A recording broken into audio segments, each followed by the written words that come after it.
वालेकुम अस्सलाम। तुम लोग कहाँ गायब? 2 लेक्चर पहले, एक लेक्चर तो उसकी वजह से मिस हो गया। थर्सडे भी नहीं थे ना? ठीक है, नए नए लोग। और एक कौन नया है? एक कौन और कौन था?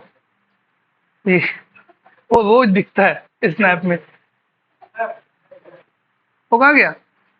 अरे एक और बंदा था ना, क्या नाम था? अम्मार। कहाँ है वो? तो दिख ही नहीं रहे यार, गायब हो गए। मतलब चले गए क्या वापस? ओके। देखो अभी तक हम लोग क्या किए थे, ऊप्स वगैरह पढ़ लिए। मैं बोला था कि नेक्स्ट लेक्चर में हम लोग स्टार्ट करेंगे सी शार्प लैंग्वेज। ठीक है, तो अभी हम लोग लेने वाले हैं एक्चुअल में अब लैंग्वेज शुरू कहाँ से होगी। तो अभी हम लोग का बेस क्या क्या बन चुके हैं, हम लोग क्या क्या देख चुके हैं। हम लोग ऑब्जेक्ट ओरिएंटेड प्रोग्रामिंग देखे। ऑब्जेक्ट ओरिएंटेड प्रोग्रामिंग के अंदर क्या है, ऑब्जेक्ट ओरिएंटेड प्रोग्रामिंग में ये होगा कि रियल वर्ल्ड का ऑब्जेक्ट एब्स्ट्रैक्ट वर्ल्ड या सॉफ्टवेयर वर्ल्ड में कैसे जाएगा, वो उसके कंसेप्ट हम लोग खाली देखे। ठीक है, लेकिन उसको कंसेप्ट को कोड करने के लिए भी सी शार्प लगने वाला है। तो हम फिर उसके बाद हम लोग आ गए थे एमवीसी के ऊपर। तो एमवीसी फ्रेमवर्क बेसिकली कैसे वर्क करेगा, वो फ्रेमवर्क हम लोग देखे थे। तो एमवीसी फ्रेमवर्क के साथ में चेयर कम हो गई क्या? है कुछ पीछे?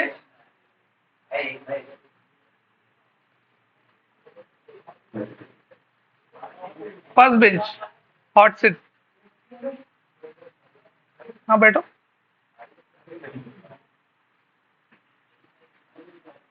ओके। तो एमवीसी फ्रेमवर्क हम लोग देखे, मतलब माइक्रोसॉफ्ट की हिस्ट्री देख के, माइक्रोसॉफ्ट के पास क्या है, कितनी लैंग्वेजेस है, वो देखने के बाद हम लोग एमवीसी का फ्रेमवर्क देखे। एमवीसी के फ्रेमवर्क में हम लोग क्या क्या क्या देखे, मॉडल देख लिए, व्यू देख लिए, कंट्रोलर देख लिए। कंट्रोलर क्या करेगा? कंट्रोलर रिक्वेस्ट को रिसीव करेगा, प्रोसेस करेगा। व्यू क्या करेगा? क्लाइंट प्रेजेंटेशन बना के तुमको देगा। लेकिन कंट्रोलर में भी कोड करने के लिए सी शार्प रिक्वायर्ड है। मॉडल में भी कोड करने के लिए सी शार्प रिक्वायर्ड है। ठीक है, डेटा रिसीव करने के लिए भी जो डेटा आएगा वो भी सी शार्प के फॉर्म में आएगा। तो हर जगह पे हम लोग को एक लैग फील होता है कि सी शार्प बेसिकली क्या है, वो मेरे को नहीं समझ में आ रहा था। तो अभी हम लोग कहाँ जम किए हैं कि सी शार्प जो बेसिकली लैंग्वेज होती है, सी शार्प लैंग्वेज वो क्या है, वो लैंग्वेज हम लोग यहाँ पे देखेंगे। तो सी शार्प अच्छा, हाँ, माइक्रोसॉफ्ट के पास कितनी लैंग्वेजेस है ऑलरेडी? माइक्रोसॉफ्ट के पास टोटल 3 लैंग्वेजेस है जो डॉटनेट फ्रेमवर्क में सपोर्ट करती है। एक तो है विजुअल बेसिक, एक है सी प्लस प्लस, और थर्ड है जो सी शार्प है। तो हम लोग ने जो लैंग्वेज सेलेक्ट किया, जो मोस्ट वाइडली यूज होने वाली लैंग्वेज है वो सी शार्प है। वो लैंग्वेज हम लोग सेलेक्ट करके पढ़ रहे हैं यहाँ पे। ठीक है, तो अब लैंग्वेज बेसिकली होती क्या? अगर मैं कंप्यूटर लैंग्वेज की बात करूं, कोई एक स्पेसिफिक लैंग्वेज बोलता हूं मैं कि कंप्यूटर लैंग्वेज है, तो कंप्यूटर लैंग्वेज में होती है बेसिकली कुछ टाइप्स। ठीक है, तो टाइप्स में अच्छा, कौन बता सकता है कौन कौन सी टाइप्स होती है? कोई लैंग्वेज की टाइप? हाँ बताओ।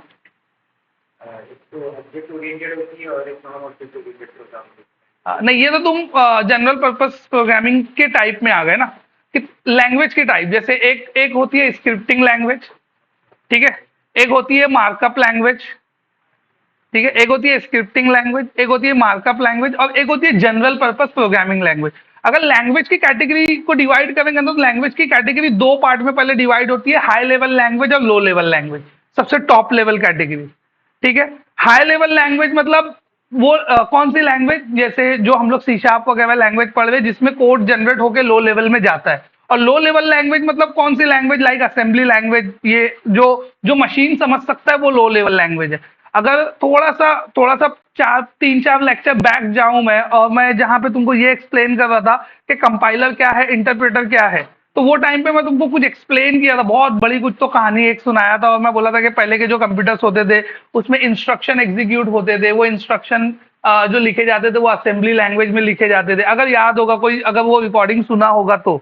वो तो क्या, बाइनरी लैंग्वेज जो होती थी, तो बाइनरी से ऊपर, बाइनरी तो एकदम लो लेवल हो गया, बाइनरी से ऊपर आते थे तो असेंबली लैंग्वेज आती थी। उसके और ऊपर जाते हैं हम लोग तो मशीन मशीन इंस्ट्रक्शन वाली लैंग्वेज, और ऊपर हम लोग जाते हैं तो ह्यूमन बीइंग की लैंग्वेज आती है। तो ह्यूमन बीइंग की लैंग्वेज जो है वो हाई लेवल है, और जो आईएल बनता है, जो आईएल एग्जीक्यूट होता है, जो है वो लो लेवल है। तो लैंग्वेज की 2 कैटेगरी आती है, एक हाई लेवल लैंग्वेज, एक लो लेवल लैंग्वेज।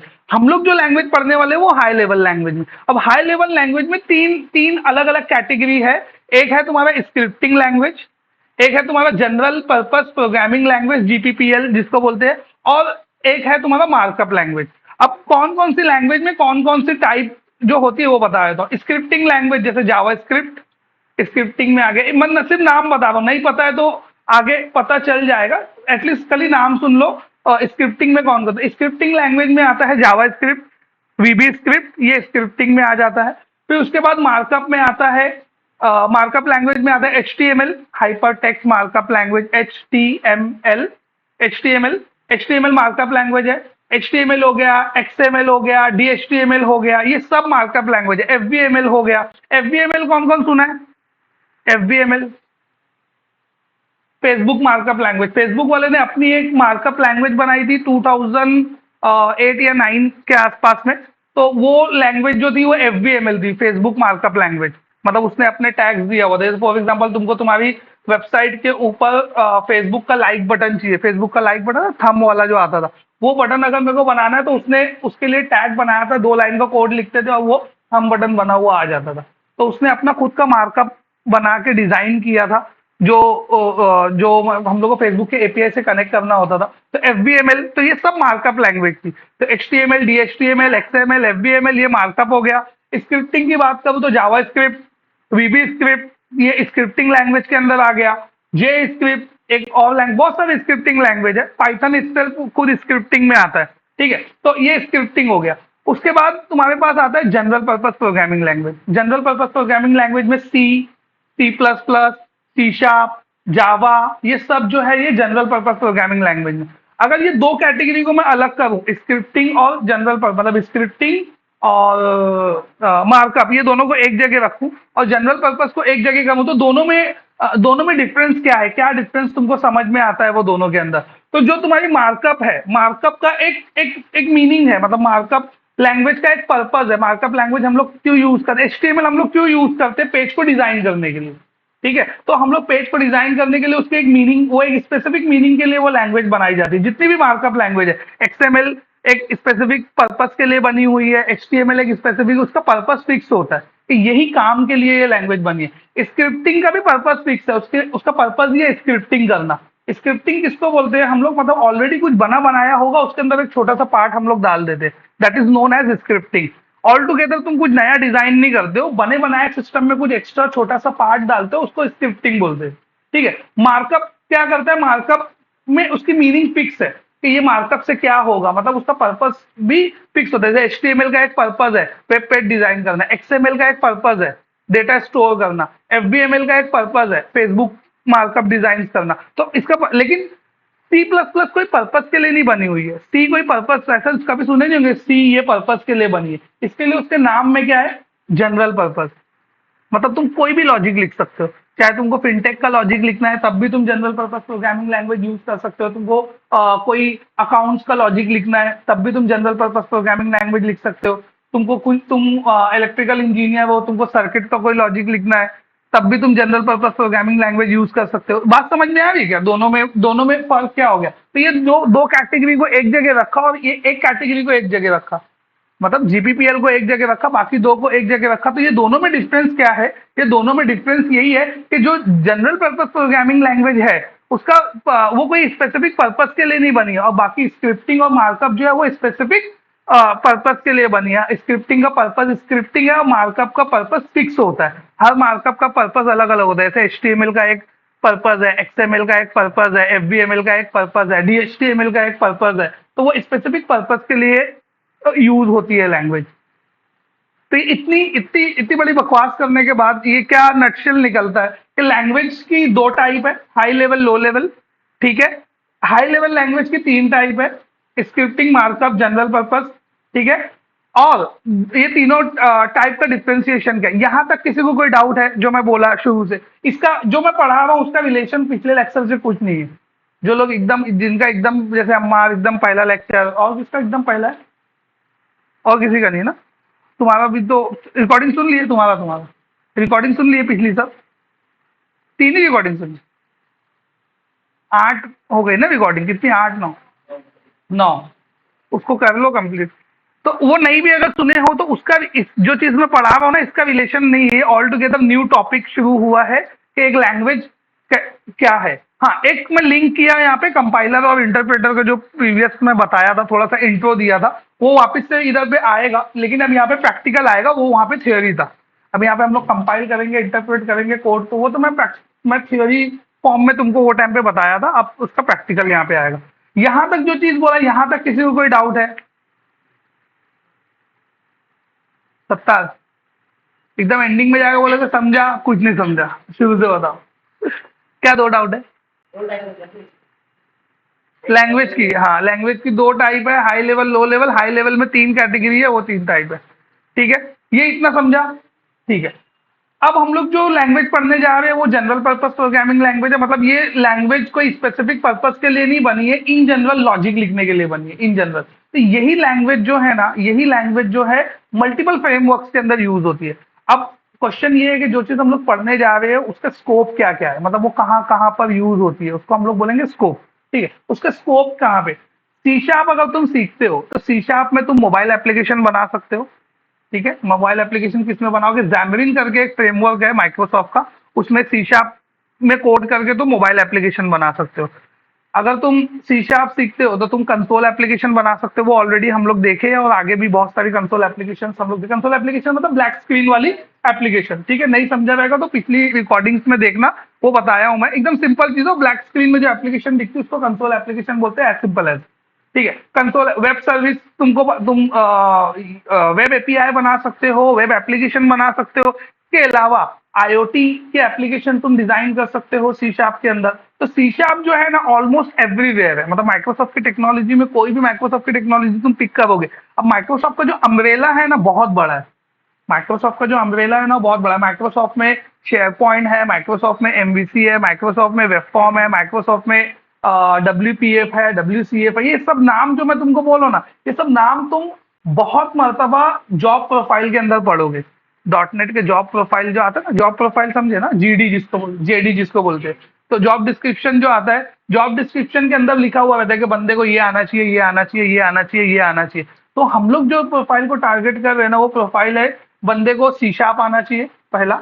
दूसरा, बंदे को एएसपी डॉट नेट एमवीसी आना चाहिए। ठीक है, तीसरा, बंदे को एंटिटी फ्रेमवर्क आना चाहिए। ये सब मैं लिस्ट बताया था, मैं रिपीट कर रहा हूँ खाली। अगर जो लोग फर्स्ट लेक्चर में होंगे तो उनको याद होगा कि वो चीज मैं कहाँ से निकाला हूँ, ये सब चीज बताया हूँ मैं।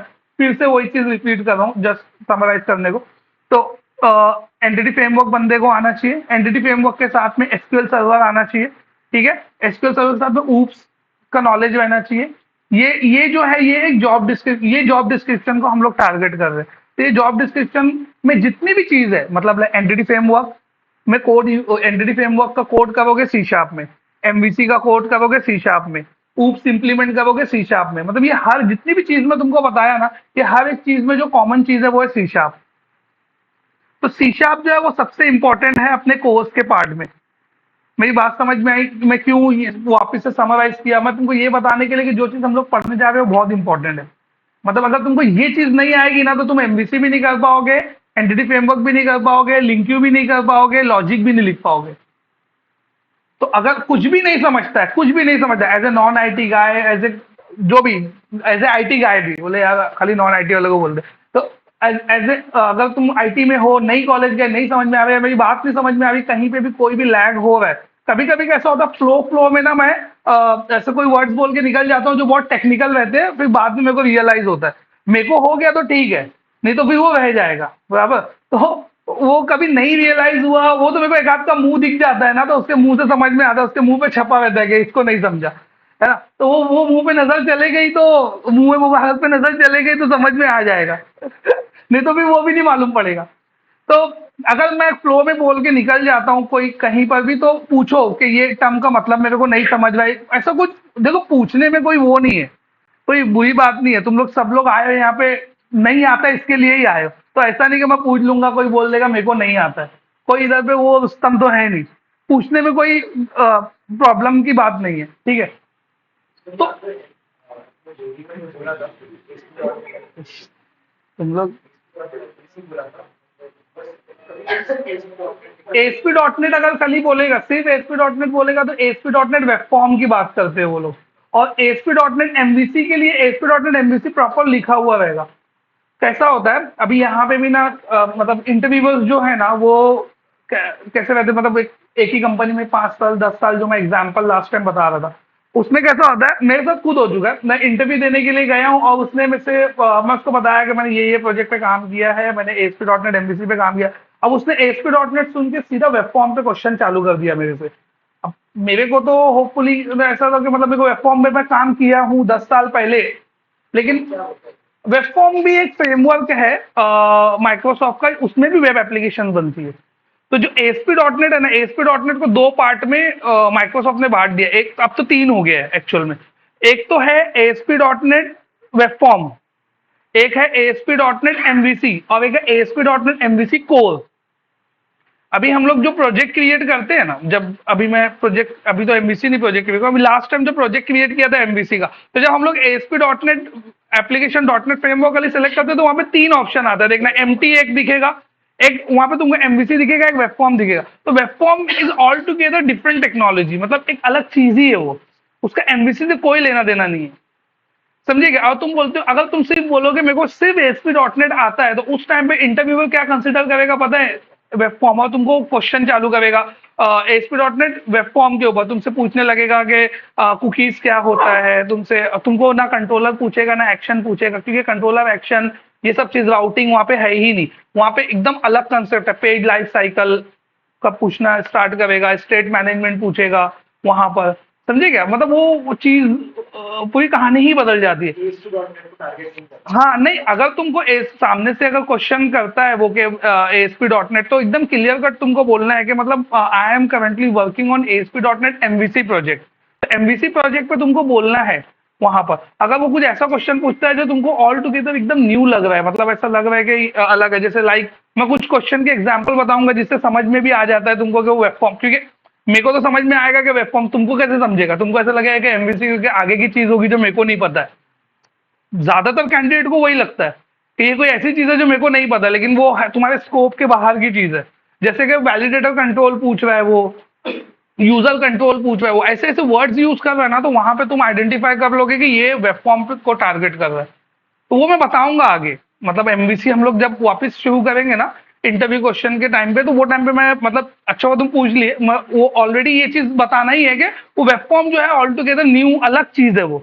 लेकिन बहुत सारे इंटरव्यूअर्स जो है उसमें वो ऐसा एएसपी डॉट नेट पढ़ के एक्चुअली गलती करते हैं रिक्रूटर लोग, जो तुमको कॉल करते हैं ना, तुमसे उन लोगों को एएसपी डॉट नेट की रिक्वायरमेंट है, तुमसे पूछेंगे तुमने एएसपी डॉट नेट पे काम किया है, अब तुम दिल में सोच रहे हो एएसपी डॉट नेट एमवीसी, और वो दिल में सोच रही है ASP dot net web form, नहीं मैच खाया ना दोनों के दिल की बात, समझे। तो वो सीधा रिज्यूम फॉरवर्ड कर देती है, इंटरव्यूअर लेके बैठा, इंटरव्यूअर देखा ओपनिंग है किसके लिए, वेब फॉर्म के लिए, तुमसे क्वेश्चन चालू कर दिया, तुमसे पूछा एएसपी डॉट नेट पे काम किया, तुमने बोला यस। अगेन तुम्हारे दिमाग में यही है कि मैं तो एमवीसी पे काम किया हूं, फिर वो एएसपी डॉट नेट क्वेश्चन पूछा, पूरा इंटरव्यू खराब हो जाता है वही टाइम पे। पहला क्वेश्चन नो आंसर, दूसरा क्वेश्चन नो आंसर, फिर तुम डिप्रेस हो जाते हो, भाई ये कौन सा एमवीसी जो 5 साल पढ़ाए थे वो तो है ही नहीं, ये तो कुछ अलग आ गया। ठीक है, तो सी शार्प जो लैंग्वेज है, कोई भी लैंग्वेज हम लोग जब पढ़ना स्टार्ट कर दे, कोई भी लैंग्वेज, तो लैंग्वेज के हम लोग अल्फाबेट्स एक एक करके सीखते हैं। तो कोई भी प्रोग्रामिंग लैंग्वेज जब तुमको पढ़ना होता है ना, तो प्रोग्रामिंग लैंग्वेज में सबसे इंपॉर्टेंट चीज, कोई भी लैंग्वेज हो, कोई भी प्रोग्रामिंग लैंग्वेज हो, प्रोग्रामिंग लैंग्वेज सबसे इंपॉर्टेंट चीज होती है डेटा। सबसे इंपॉर्टेंट चीज क्या होती है, डेटा। डेटा ही जो है वो हर एप्लीकेशन का पावर होता है, मैं ये पहले भी बोला था, अभी फिर से वही बोल रहा हूं। तो हम लोग अगर लैंग्वेज में डेटा स्टोर करना सीख जाए, हम लोग अगर कोई भी लैंग्वेज में डेटा स्टोर करना सीख जाए, तो हम लोग को लैंग्वेज आ जाती है। तो एक होता है डेटा स्टोर करना, दूसरा होता है डेटा को प्रोसेस करना, और तीसरा होता है डेटा के ऊपर लॉजिक लिखना। ये तीन चीज हम लोग प्रोग्रामिंग में करते हैं, मतलब मैं अपने एक्सपीरियंस से तुमको बता रहा हूँ कि यही तीन चीज करोगे तो तुमको लैंग्वेज आ जाएगी। क्यों ऐसा बोल रहा हूं मैं, डेटा स्टोर करने के लिए तुमको कहाँ पे डेटा तुम लाके स्टोर करोगे, फिर डेटा वापस निकाल के क्या लॉजिक लगा के वापस दिखाओगे। तो एक होता है डेटा स्टोर करना, दूसरा होता है डेटा प्रोसेस करना, और तीसरा होता है डेटा पे लॉजिक लिखना। डेटा पे लॉजिक लिखना, जैसे फॉर एग्जांपल डेटा, अब डेटा है क्या, किसको हम लोग बोलेंगे, कोई भी एप्लीकेशन का डेटा किसको बोलते हैं हम लोग। जैसे फॉर एग्जांपल मैं एक एप्लीकेशन बना रहा हूँ क्लास मैनेजमेंट सिस्टम, ठीक है। क्लास मैनेजमेंट सिस्टम में स्टूडेंट का जो रिकॉर्ड है वो मेरा डेटा है, इन शॉर्ट, बराबर। अब एक स्टूडेंट को अगर मैं पर्टिकुलरली एक स्टूडेंट को मैं टारगेट करूँ तो एक स्टूडेंट का डेटा क्या है, उसका first name, middle name, last name, ये उसका डेटा हो गया। ये तीन ही हम लोग अभी फॉर सेक ऑफ एग्जांपल पकड़ के चलते। तो first name, middle name, last name, ये क्या हो गया, मेरा डेटा हो गया। अब फर्स्ट नेम को store, first name, middle name, last name, और एज भी ले लेता हूं मैं, ताकि मतलब थोड़ा सा इंटीजर और स्ट्रिंग दोनों टाइप के डेटा आ जाए। तो एज भी हो गया। अब एज को मैं कहाँ स्टोर करूंगा और नाम को मैं कहाँ स्टोर करूंगा, ये डिसीजन मैं कैसे लूंगा। तो ये सब डिसीजन लेने के लिए जो जो नॉलेज तुमको रिक्वायर रहता है ना, वो अगर तुमको आ गया तो तुम बोलते हो कि मेरे को प्रोग्रामिंग आ गई। क्या बोला मैं, ये डेटा आया, डेटा आके डेटा को स्टोर करने के लिए जो चीज, जो नॉलेज तुमको रिक्वायर रहता है, वो अगर तुमको आ गया तो तुम बोलते हो मेरे को प्रोग्रामिंग आ गई। अब क्वेश्चन ये है कि वो नॉलेज क्या है, मतलब वो ऐसा ऐसा क्या मैं पढ़ लूंगा कि वो चीज मेरे को आ जाएगी। तो उसके अंदर कुछ कंसेप्ट है, वो मैं लिख रहा हूँ यहाँ पे। फिर उसके बाद वन बाय वन एक एक कंसेप्ट तुमको वन लाइनर डिस्क्रिप्शन देता हूँ, फिर हम लोग प्रैक्टिकल स्टार्ट करेंगे एक एक का। सबसे इंपॉर्टेंट चीज है डेटा टाइप, ठीक है। दूसरा है वेरिएबल।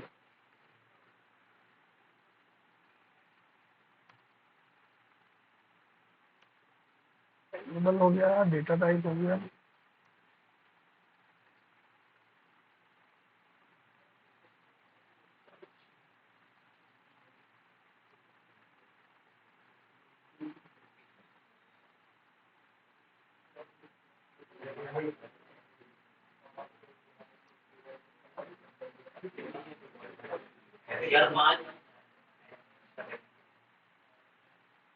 गलती हो गई मालिक।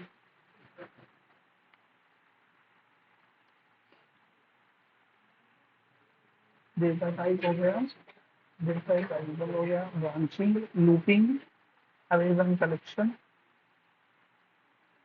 उसके बाद सब ये बेसिक है इसमें। इसमें आ गया कलेक्शन के अंदर। ऐसा कुछ लग रहा है जो तुम लोग को ऐसा लग रहा है पता है और जो मिसिंग है, जैसे लिस्ट बोले तो लिस्ट कलेक्शन के अंदर आता है। एरे और कलेक्शन में लिस्ट भी आएगा, डिक्शनरी भी आएगा, आई इनुमरेबल, आई वेरिएबल, हर चीज उसमें आ जाएगी। ब्रांचिंग में इफ आएगा, इफ एल्स आएगा, इफ एल्स इफ आएगा, इफ एल्स इफ लैडर आएगा, नेस्टेड इफ आएगा, स्विच आएगा, केस आएगा। लूपिंग में फॉर लूप आएगा, वाइल लूप आएगा, डू वाइल लूप आएगा, फॉर ईच आएगा, ठीक है, वो आ गया। और वेरिएबल तो सिंपल है, डेटा टाइप भी सिंपल है। डेटा टाइप में ऑल टाइप ऑफ डेटा आएगा, all type of data, integer, character, real, ये वो सब बता रहा हूं मैं वन बाय वन, वो उसके क्वेश्चन का आंसर था, ठीक है। तो पहला पहला जो टॉपिक है वो है डेटा टाइप। जो भी डेटा हम लोग एक्वायर करते हैं, फॉर एग्जाम्पल पर्सन का डेटा बोला मैं या स्टूडेंट का डेटा बोला मैं, तो स्टूडेंट के डेटा के अंदर मैं जाता हूं तो उसका first name, middle name, last name. तो हर एक डेटा की एक टाइप होती है। जैसे मैंने बोला एक डेटा लिखा मैंने ABC, ठीक है। ABC है ये डेटा, ये क्या है, ये सीक्वेंस ऑफ कैरेक्टर है। तो इसको हम लोग, ये टाइप के डेटा को हम लोग प्रोग्रामिंग में बोलते हैं स्ट्रिंग। ये शायद पहले बताया था, एक बार नहीं बताया था क्या, मेरे को ऐसा लग रहा है शायद बताया हूं मैं, हाँ। तो वो डेटा को हम, हाँ वो एक इंट्रो दिया था मैं एक बार बराबर, ठीक है। तो उसको हम लोग बोलते हैं स्ट्रिंग, ठीक है। तो स्ट्रिंग क्या है, स्ट्रिंग है एक्चुअल में एक डेटा टाइप। फिर उसके बाद मैं बोला एज, एज में बोला लेट्स से उसकी एज है 21। तो 21 जो है, 21 जो उसकी एज है वो एक नंबर है, तो वो नंबर स्टोर होगा अलग अलग 4 डेटा टाइप में स्टोर हो सकता है। तो मतलब उसको स्टोर करने के लिए अलग अलग एक डेटा टाइप यूज होता है। तो डेटा टाइप क्या है, डेटा टाइप एक प्लेस होल्डर है या एक स्पेसिफायर है जिसके थ्रू हम लोग बताते हैं कि डेटा का टाइप क्या होगा, मतलब कितने टाइप के डेटा ये सपोर्ट करता है। जैसे फॉर एग्जांपल तुम कुछ चाइनीज कैरेक्टर लिखोगे, चाइनीज कैरेक्टर तुम लिखने का ट्राई करोगे किसके अंदर, सी शार्प के अंदर। तो अब चाइनीज कैरेक्टर को तुम कौन किसमें स्टोर करोगे, तो चाइनीज कैरेक्टर स्टोर होगा मल्टी कैरेक्टर डेटा के अंदर। तो मल्टी कैरेक्टर डेटा आता है स्ट्रिंग में। तो तुम ये तुम डिसाइड कर रहे हो ना खुद से कि इसको किसमें ले जाके स्टोर करना है। तो तुम्हारे पास लिस्ट ऑफ डेटा टाइप है, एक इंटीजर है। तो अब कौन लिस्ट में क्या क्या है, तो पहले मैं ब्रॉड कैटेगरी बताऊंगा फिर उसकी इनर कैटेगरी बताऊंगा। तो देखो एक ब्रॉड कैटेगरी आएगा ऑल होल नंबर्स, मतलब इंटीजर नंबर, ठीक है। अब इंटीजर में भी इनर कैटेगरी 4 है, ठीक है। ऑल रियल नंबर्स, रियल में इंटरनल कैटेगरी 3 है, ऑल कैरेक्टर नंबर, उसमें इंटरनल कैटेगरी दो है, बुलियन और बुलियन, बुलियन में तो कुछ नहीं है, एक ही है। और क्या है, स्ट्रिंग हो गया, कैरेक्टर हो गया, बुलियन हो गया। बाकी एक आता है इनम, नहीं वो सब आ गया, डबल रिबल सब रियल में आ गया, रियल की कैटेगरी के अंदर आ गया। ठीक है, तो कितने कितने टाइप के डेटा टाइप है, तो अगर उसको मैं ऐसा लिस्ट डाउन करूं तो डेटा डेटा टाइप को,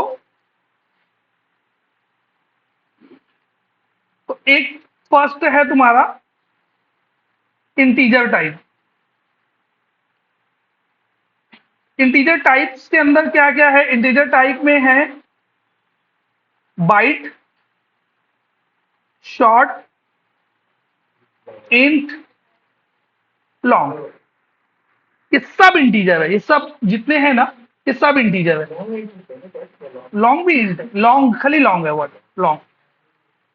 दूसरा रियल नंबर्स, रियल नंबर में क्या है, डेसिमल, डबल, सिंगल, फ्लोट। ठीक है, 2 3।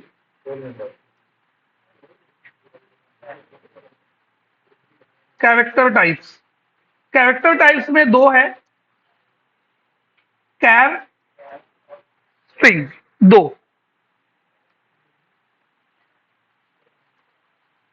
बुलियन टाइप, बुलियन टाइप के अंदर सिर्फ एक ही है, बूल। ठीक है, बुलियन टाइप कैसी टाइप, जिसमें ट्रू फॉल्स वैल्यू स्टोर होगी। बुलियन टाइप मतलब ऐसा टाइप जिसमें या तो ट्रू स्टोर होगा या तो फॉल्स, जिसका आंसर यस नो में होता है। मतलब कुछ ऐसा क्वेश्चन जिसका आंसर यस नो में दोगे। जैसे फॉर एग्जांपल मैं एक वैल्यू बोला, लेट्स से एक वैल्यू 10, ठीक है, और एक वैल्यू है 20, तो मैं बोला इज 20 ग्रेटर देन 10, तो इसका आंसर या तो हाँ होगा या तो ना होगा, बराबर, यस नो। तो that type of yes no जो है उसका वैसा टाइप का डेटा हम लोग को अगर प्रोग्रामिंग में स्टोर करना है तो उसके लिए बुलियन टाइप यूज होती है। अगर यस है तो ट्रू, नो है तो फॉल्स। ठीक है, तो बुलियन टाइप ये हो गया इंटीजर, रियल, कैरेक्टर, बुलियन। एक आता है इनम, और 6 पे है स्ट्रक्चर। ठीक है, 5 और 6 को स्किप करेंगे और अभी के लिए, आगे बताऊंगा मैं क्या है 5 और 6, लेकिन है वो भी है। शुरू का जो हम लोग देखेंगे, शुरू का 1 2 3 4, पहला इंटीजर टाइप। इंटीजर टाइप में ऑल इंटीजर नंबर्स, मतलब जो विदाउट पॉइंट वाले नंबर है, मतलब जो होल नंबर्स है 1 2 3 4, 1 और 2 के बीच में कोई दूसरा नंबर नहीं रहेगा, तो 1.1 1.2 सब स्किप करूंगा मैं, 1 के बाद 2 3 4 ऐसे नंबर विदाउट फ्लोटिंग पॉइंट वाले नंबर को हम लोग इंटीजर नंबर बोलते हैं। कोई भी डेटा जो विदाउट फ्लोटिंग पॉइंट वाला तुमको स्टोर करना है तुम्हारी एप्लीकेशन के अंदर, तो तुम इसमें से कोई भी एक टाइप सेलेक्ट कर सकते हो।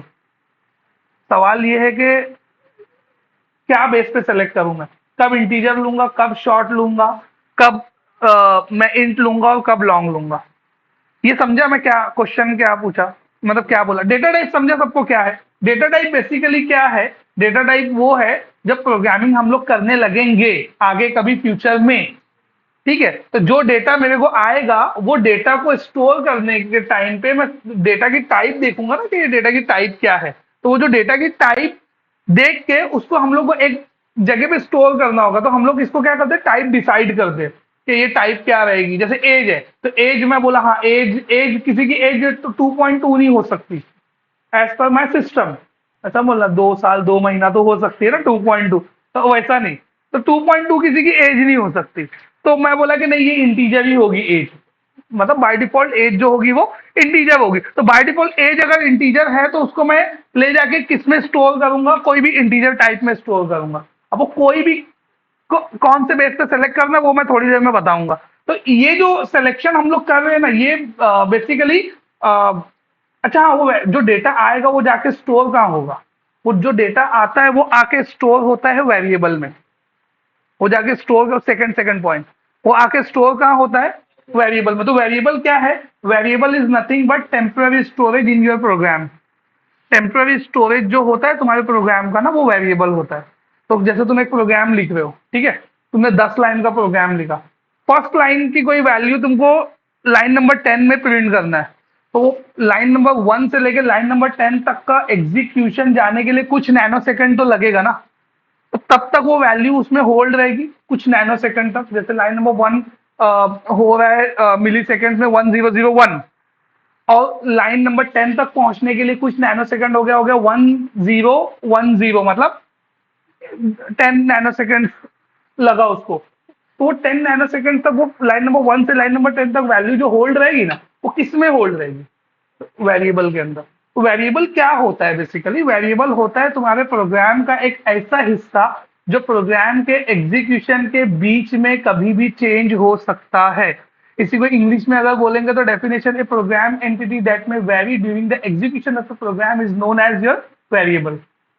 ए प्रोग्राम एंटिटी, प्रोग्राम का एक ऐसा पार्ट जो प्रोग्राम के एग्जीक्यूशन के बीच में चेंज होगा, वेरी होगा, वो वेरिएबल है।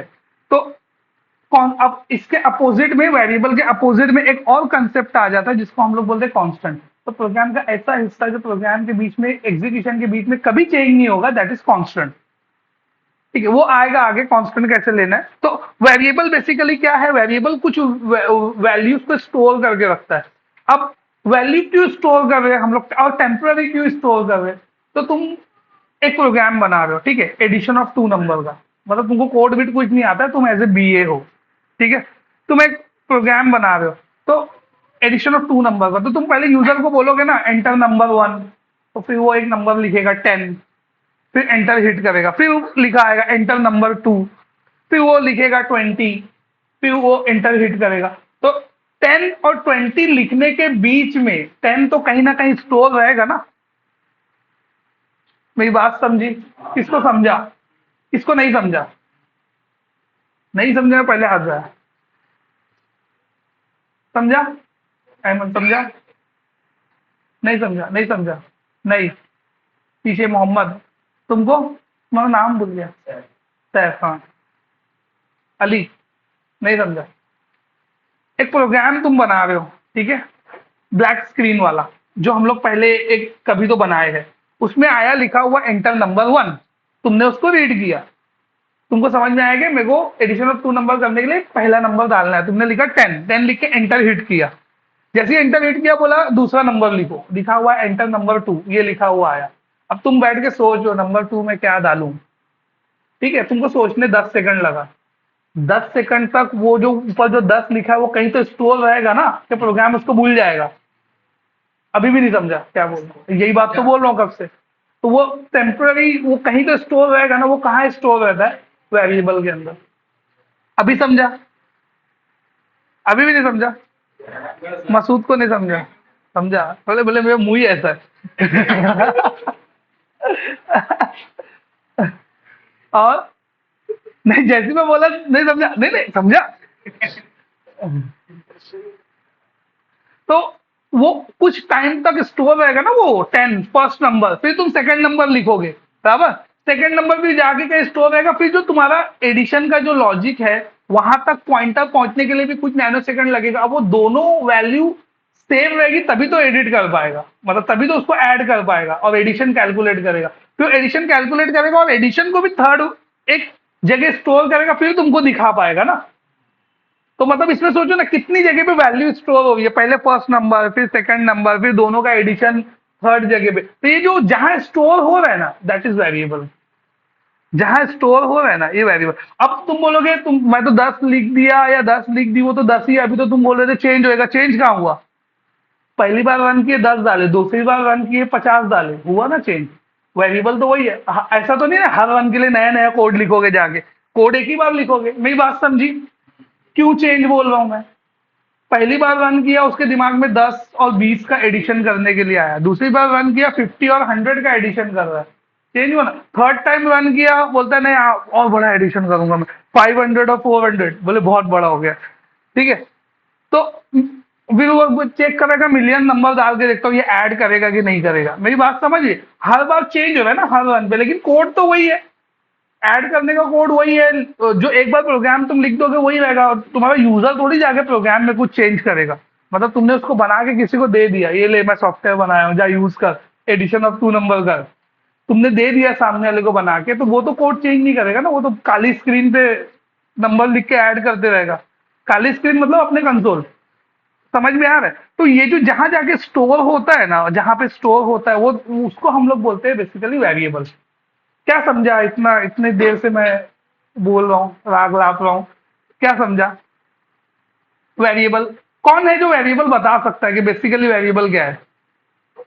एक, दो, तीन, चार, नहीं बता, पांच, छह। अम्मा समझ में आ रहा है कुछ? ये मत बोलना मेरा पहला लेक्चर है, क्योंकि इसका पिछले लेक्चर से कोई लेना देना नहीं है। जो अभी चल रहा है इसके लिए मैं तुमको बोला कि आज बैठ जाओ। तो समझ में आ रहा है? हाँ बताओ क्या वेरिएबल?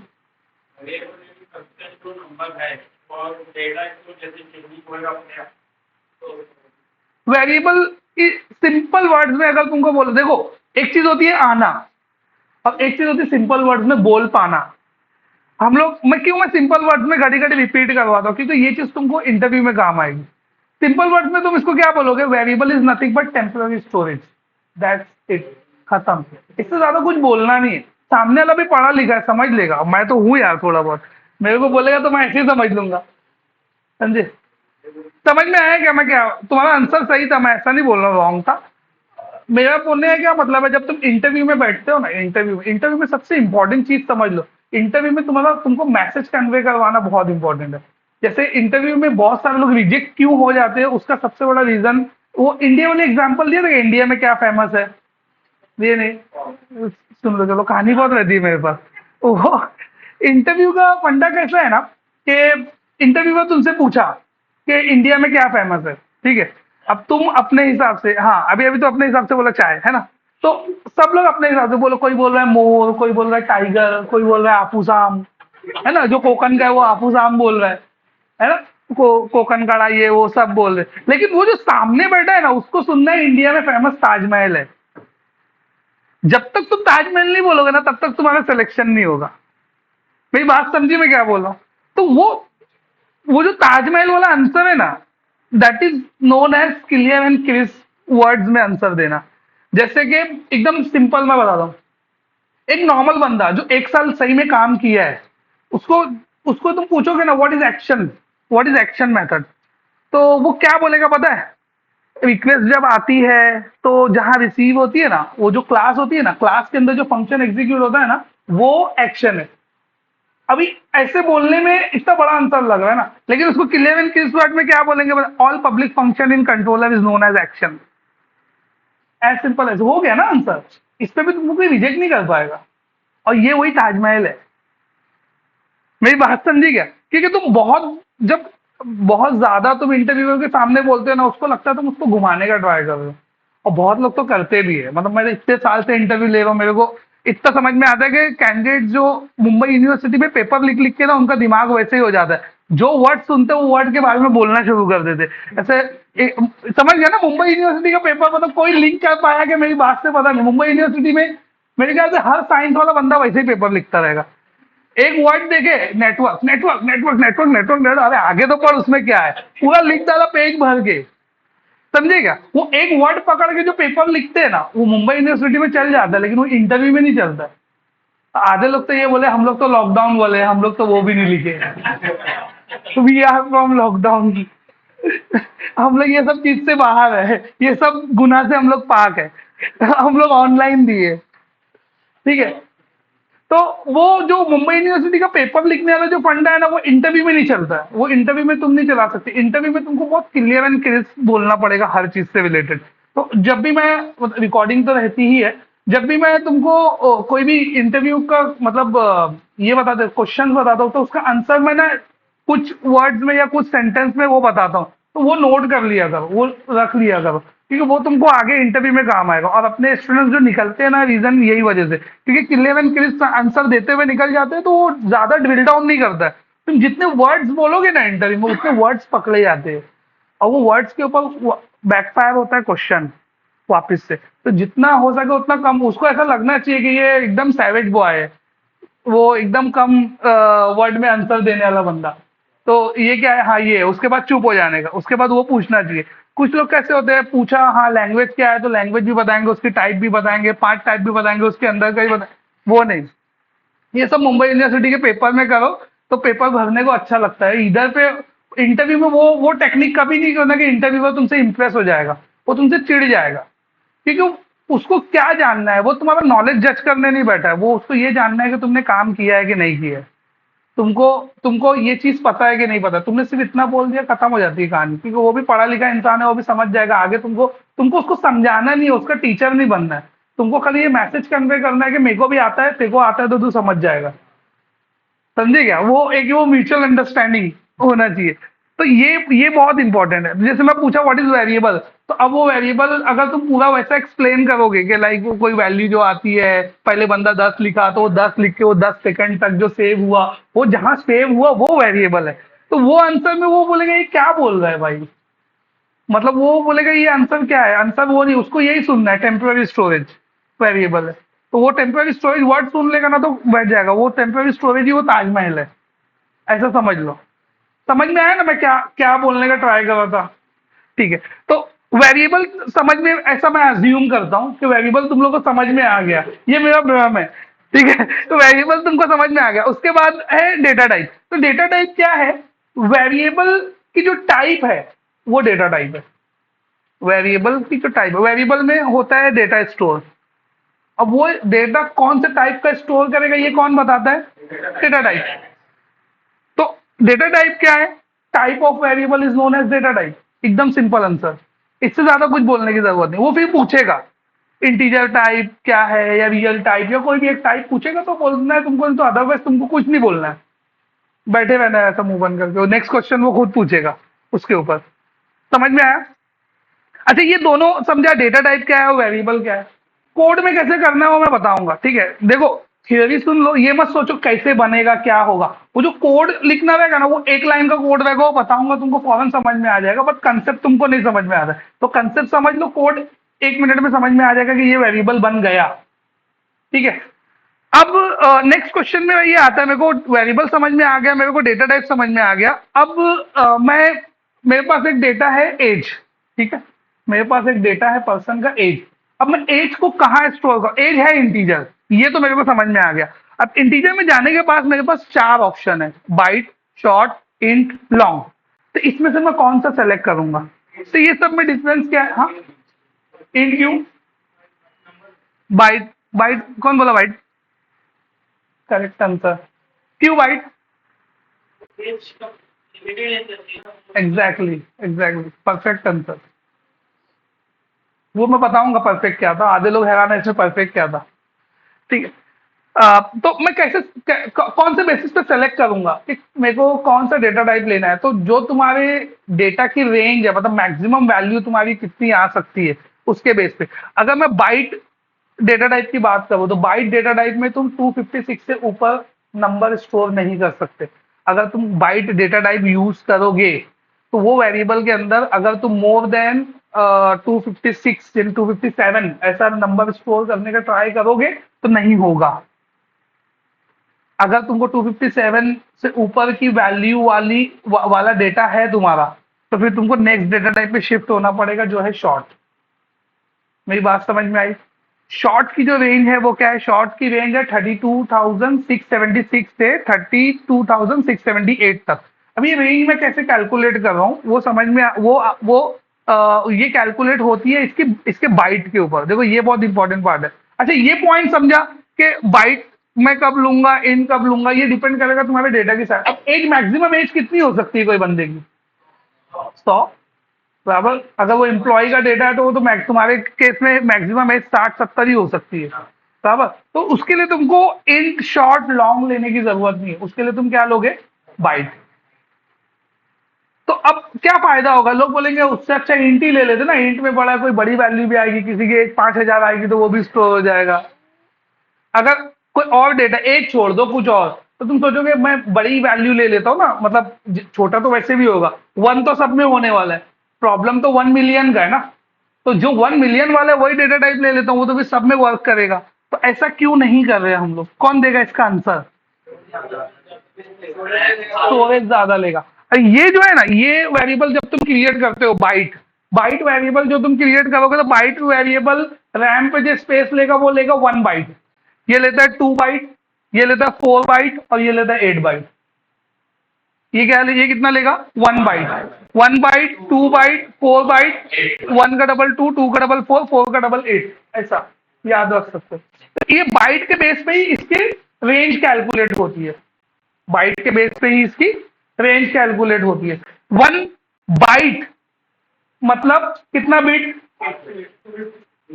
56 कहाँ से आया, एक बाइट में 8 बिट होता है। वो इंटरनेट का वायर कौन देखा है, इंटरनेट का वायर जो पीछे लगता है वो टेलीफोन वाला वायर, उसमें कितने वायर्स रहते हैं, 4 कौन बोला, 8 रहता है उसमें।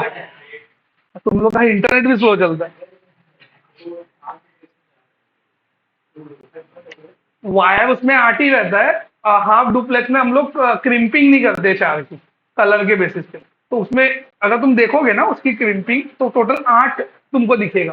तो वो एक एक वायर से एक साथ में जो एक तार होता है ना, उससे एक बिट ट्रांसफर हो सकता है। तो एक साथ में 8 8 बिट बोल रहा हूँ, bit BIT bit, 8 bit, 8 bit का बनता है 1 बाइट। तो बेसिकली इन शॉर्ट अगर मैं बोलूं तो 1 बाइट में कितना बिट होता है, 8 या 8 बिट होता है। तो अब इसका अगर रेंज कैलकुलेट करना है ना, और एक एक जो बिट होता है ना उसमें पॉसिबल वैल्यू कितनी आएगी, एक बिट में पॉसिबल वैल्यू आएगी या तो 0 या तो 1। तो टोटल पॉसिबल वैल्यू कितनी हुई, 2। तो 2 रेजेस टू 8, 2 रेजेस टू 8, 2 का पावर 8। तो 2 रेजेस टू 8 का आंसर आता है एक्चुअल में 256। तो ये बनती है उसकी रेंज, ये बनती है उसकी रेंज। नहीं समझा, समझा क्या, इसकी रेंज कैसे कैलकुलेट करेंगे, कौन कैलकुलेट करके बता सकता है इसकी रेंज, शॉर्ट की। शॉर्ट है 2 बाइट, तो कितना बिट हुआ, 16 बिट। तो क्या आएगा, 2 into 2 raises to 16, 2 raises to 16 is nothing but 65536, 65536, 65, अब 6536 ये टोटल वैल्यू हो गई। ये तुमको कोर्ट वाली कहानी सुनाया था क्या, मैं बोला मैं राजा हूँ, हवा महल नहीं सुनाया था, जाना तो छोड़ो, कभी और सुना दो, कहानी सुनाओ पहले। तो ये कैसे कैलकुलेट होगा, देखो।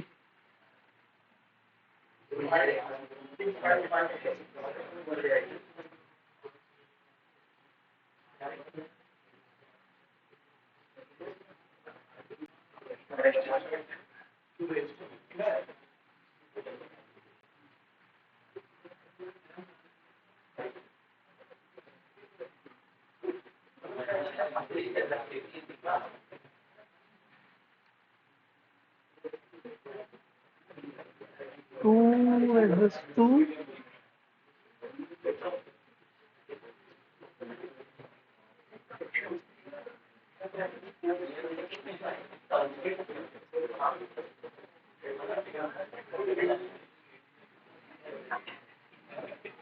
स्क्वायर कैलकुलेट कर रहा है यार, ये तो पावर कैसे कैलकुलेट करेंगे।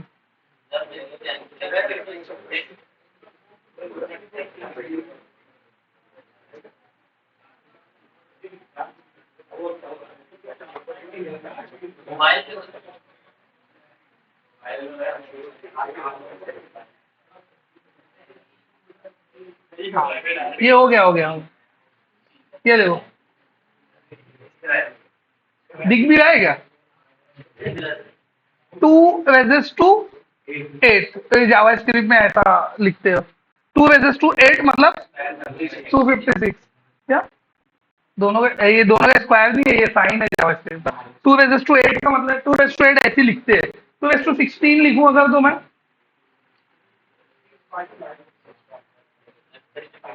यही बोला ना 65536, ठीक है। ये अब तो ये रेंज कौन सी हो गई, ये टोटल रेंज हो गई, ये 65536 इसकी रेंज बनी शॉर्ट की। तो अब शॉर्ट में जो आता है ना, शॉर्ट के अंदर, शॉर्ट की अगर रेंज देखोगे तो शॉर्ट की रेंज है 32,676, और 32,676 से जो है 766 जो है वो बेसिकली 65536 का हाफ है। तो ये हाफ क्यों हुआ, हाफ इसके लिए हुआ क्योंकि बाइट के अंदर निगेटिव नंबर नहीं आता है, लेकिन शॉर्ट के अंदर निगेटिव नंबर आता है। तो सबसे पहला पॉजिटिव नंबर कौन सा है? ये तो बोले पूरा मैथ पढ़ाने बैठ गया ये आदमी। सबसे पहला पॉजिटिव नंबर कौन सा है? जीरो। तो जीरो से लेके 6/36 के आधे तक एक वैल्यू बनती है, और वही माइनस में नंबर लाइन है, नंबर लाइन पता है? ऐसा बीच में जीरो होता है, इधर साइड निगेटिव नंबर, इधर साइड पॉजिटिव नंबर, ऐसा कुछ बचपन में देखे थे ना। हाँ, तो 6/36 टोटल वैल्यू है, आधे को निगेटिव में दे दिया, आधे को पॉजिटिव में दे दिए, तो रेंज बनती है ये। आ गया वो, इसको 2 से डिवाइड कर देता हूं मैं, ठीक है? क्या आया? 32,768 आया ना यही। ये मैं तुमको डायरेक्ट कैलकुलेट करके बता रहा हूं। तुम प्रोग्रामिंग की बुक देखोगे ना, ऐसे बड़े बड़े टेबल्स मिलेंगे इसमें। कौन देखा है ये? सच में कौन देखा है ये रेंज बुक में लिखी हुई और एकदम हार्ड हार्ड रेंज, एकदम बड़े बड़े नंबर्स लिखे हुए? किसी को नहीं समझ में आता कैसे कैलकुलेट होता है वो। और ना कभी कोई टीचर बताया भी नहीं होगा। बताया कोई टीचर कभी? जिंदगी में नहीं बताया। उन लोगों को खुद ही नहीं पता कहाँ से कैलकुलेट हो रहा है वो रेंज क्या है। क्योंकि ये मैं सीखा 7-8 साल काम करने के बाद, जब हम लोग ऑप्टिमाइजेशन पे काम करना स्टार्ट किए तब। ये चीज भी समझ लो, ये हकीकत है। तो तुमको कोई कॉलेज वाला बंदा तो नहीं बता पाएगा ये। क्यों? क्यों ऑप्टिमाइजेशन पे? क्योंकि हम लोग को एक प्रोग्राम है ऑलरेडी, वो बहुत ज्यादा रैम कंज्यूम कर रहा है या वो बहुत ज्यादा टाइम ले रहा है, उसको हम लोग को ऑप्टिमाइज करना है। तो हम लोग को ये देखना पड़ता था कि वहां पे जाके कोई रॉन्ग डेटा टाइप तो यूज नहीं किया है। एज के लिए किसी ने इंट यूज किया तो उसको बाइट में कन्वर्ट करते थे। समझ में आ रहा है क्या? तो ऐसे डिसीजंस तुमको लेने के लिए तुमको प्रॉपर इंटरनल नॉलेज होना कंपलसरी है उसका, तभी तो तुम लोगे ना डिसीजन अपने नॉलेज के बेस पे ऑप्टिमाइजेशन का। तो अभी अगर ये देखोगे ना, अ, पता नहीं मेरे पास रेंज, पता नहीं ये आएगा कि नहीं आएगा। मैं ऐसा गूगल कर रहा हूँ डायरेक्ट। आ गया, देखो मुझे ये अपना काम वाला दिख रहा है क्या? नहीं है। ये अपना माइक्रोसॉफ्ट का डॉक्यूमेंटेशन है। ये मेरे घर से मैं वेब पेज नहीं बना के लाया। ये देखो, बाइट में क्या है? बाइट की रेंज कहाँ से स्टार्ट हो रही है? जीरो से। जीरो से 255। अब भी तुम बोलोगे, तुम तो बोले थे 256 है, तो जीरो को भी तो काउंट करेगा ना वो। तो एक कम कर दिया, ठीक है? ये समझा? ठीक है। उसके बाद शॉर्ट पे आ जाता हूँ मैं। शॉर्ट पे आया मैं, ये देखो। अब और ये साइड में बाइट भी लिखा हुआ है। है क्या लिखा हुआ है? ये देखो यहाँ देखो, 8 बिट बिट फॉर्म में दिया है। मैं बाइट बोल रहा था, तो 1 बाइट में 8 बिट होता है, ठीक है? तो ये कितना बाइट का हुआ? ये 1 बाइट हुआ। ये 16 बिट है, मतलब कितना बाइट हुआ? 2 बाइट हुआ, ठीक है? तो रेंज देख रहे हो कैसी है? ठीक है। और ये यू वाला जो लिखा है ना, ये यू वाला और ये एस वाला, इसको इग्नोर मारो, थोड़ी देर में बताता हूँ मैं उसकी भी मीनिंग। ठीक है, उसके बाद इंड पे आ जाते हैं हम लोग डायरेक्ट। इंड कितना बाइट है? 4, बराबर। 4 बाइट है, तो 2 रेजिस्ट 2 कैलकुलेट करते हैं। 2 रेजिस्ट 2 32। ये अपने पास एक टूल है। 2 रेजिस्ट 2 32। आंसर क्या बना? 4294 ऐसा समथिंग कुछ बना है। वो देखो, वो है नंबर, ये दिख रहा है। लेकिन यहाँ पे तो ये दिया हुआ है, तो इसको क्या करना पड़ेगा? 2147 आया बराबर? आ रहा है क्या बराबर? अभी ऐसा देखोगे ना, तो ये क्या करते हैं पता है? अपने को प्रोग्रामिंग में बोलते हैं इसको रट लो, पेपर में आएगा। अरे कैसे रटेगा उसको? तो एक्चुअल में होना क्या चाहिए? ये होना चाहिए ये कि इसका लॉजिक बता दे, तो कोई भी रेंज कैलकुलेट कर। अब मैं तुमको 8 बाइट भी बोलूंगा तो तुम ये भी कैलकुलेट करके निकाल लोगे, ये नीचे वाला नंबर भी तो लग रहा है किसी का फोन नंबर है वो, तो वो भी तुम कैलकुलेट करके निकाल सकते हो। वो कितना बाइट रहेगा? 8 बाइट, तो 64 बिट। तो 2 रेजिस्ट 2 कितना लिखोगे? 64। समझ गया ना कैसे कैसे कैलकुलेट हो रहा है वो? समझे क्या? कि अभी भी कुछ लोग ब्लैंक है? तो ये आया 2 रेजिस्ट 2, 64 डिवाइड बाय 2। आया क्या फोन नंबर? 922337 2। दो लोग का फोन नंबर ऐसा है। 9223372036। देखो बराबर है। आया ना नंबर? समझ में आ रहा है क्या ये क्या, क्या रेंज का क्या कंसेप्ट है? ये इतना समझा रेंज में कैसे कैलकुलेट। तो रेंज में रट्टा वट्टा मारने की जरूरत नहीं है। रेंज तुमको तुमको सिर्फ क्या याद रखना है, बाइट जो है वो 1 बाइट है, 1 का डबल। शॉर्ट जो है वो 2 बाइट है, 2 का डबल। इन जो है वो 4 बाइट है, 4 का डबल। लॉन्ग जो है 8 बाइट है। ये पता है, तुम सब कैलकुलेट कर लोगे। ठीक है। नॉर्मल जितने भी डेटा टाइप है एक्सेप्ट तुम्हारा बाइट, जितने भी, यानी मतलब शॉर्ट, इंट और लॉन्ग, ये negative value by default include करते हैं। निगेटिव वैल्यू इंक्लूड करते हैं मतलब इसमें तुम निगेटिव वैल्यू स्टोर कर सकते हो। मतलब तुम इंटीजर लोगे, एक इंटीजर वेरिएबल लिए, उसमें तुमको -1 स्टोर करने नहीं देगा तो कैसा लगेगा? कैलकुलेशन तुम्हारा माइनस में जा सकता है ना। तो माइनस वैल्यू भी तो चाहिए ना तुमको। कंप्यूटर के पास रेंज है कि मैं तुमको 10 वैल्यू स्टोर करने दूंगा। ठीक है, मैं क्या बोला, कंप्यूटर के एक रेंज है, मैं तुमको बोला 10 वैल्यू तुमको स्टोर करने दूंगा। अब तुम डिसाइड करो 10 वैल्यू कौन सी। अब मैं तुमको बोला तेरे नंबर में निगेटिव आएगा, तुमने बोला हाँ, तो अब तुम्हारी रेंज क्या हो गई? -5 से +4। +4 क्यों? क्योंकि 0 भी आ गया उसके अंदर। तो मैं क्या बोला, 5 पॉजिटिव के लिए ले लो और 5 निगेटिव के लिए ले लो। तो 5 निगेटिव के लिए तुमने लिया -1, -2, -3, -4, -5। अब 5 पॉजिटिव के लिए तुमने लिया 0, 1, 2, 3, 4। वही तो है ये। किसको समझा? जो ये उसको देख के बोला तो बोले नहीं वो उसकी बात है, अपने ये डिस्कशन से मैं आउट हूं। किसको, तुमको समझा? किसको किसको समझा जो मैं बोला अभी? वो -2 वाला फंडा। ये रेंज नहीं बताता है, जो आप लोग कैलकुलेट करते हैं ना 2⁻16, ये बताता है साइज। साइज कि एक वेरिएबल में कितनी नंबर ऑफ वैल्यू तुम स्टोर कर सकते हो। तो मैं तुमको बोला कि लेट्स से तुमने एक साइज में तुम टोटल नंबर ऑफ वैल्यू जो स्टोर कर सकते हो वो 10 है। फिर मैं तुमसे पूछा निगेटिव वैल्यू रहेगी, तुमने बोला नहीं रहेगी। लेट्स से फर्स्ट आंसर तुम्हारा आएगा निगेटिव वैल्यू नहीं रहेगी, तो सब पॉजिटिव है। तो फर्स्ट पॉजिटिव नंबर क्या रहेगा? 0। तो 0 से शुरू होगा, 0 से शुरू हुआ 0। वो अब टोटल वैल्यू कितनी बोला हूं? 10। 0, 1, 2, 3, 4, 5, 6, 7, 8, 9 हो गया 10। तो 0 to 9 ये हो गया। दूसरे आंसर में तुम बोलते नहीं भाई मेरे को निगेटिव भी स्टोर करना है, तो मैं बोला ओके, तो 5 निगेटिव ले लो, 5 पॉजिटिव ले लो। फर्स्ट निगेटिव नंबर कौन सा है? -1। तो -1, -2, -3, -4, -5, 5 निगेटिव हो गया। फर्स्ट पॉजिटिव नंबर कौन सा है? 0, 1, 2, 3, 4। इसके लिए सब में देखोगे ना, यहाँ पे 68 है तो पॉजिटिव में कितना है? यहाँ पे 128 है तो यहाँ 127, यहाँ पे 48 है तो यहाँ पे 47, और यहाँ पे 0807। समझ रहे क्या ये रेंज? क्योंकि 0 की वजह से एक पॉजिटिव रेंज कम हो जाती है। तो ये रेंज हो गया। ये बेसिस पे हम लोग कैलकुलेट कर रहे हैं कि मतलब मैं कैसे डिवाइड कर रहा हूं।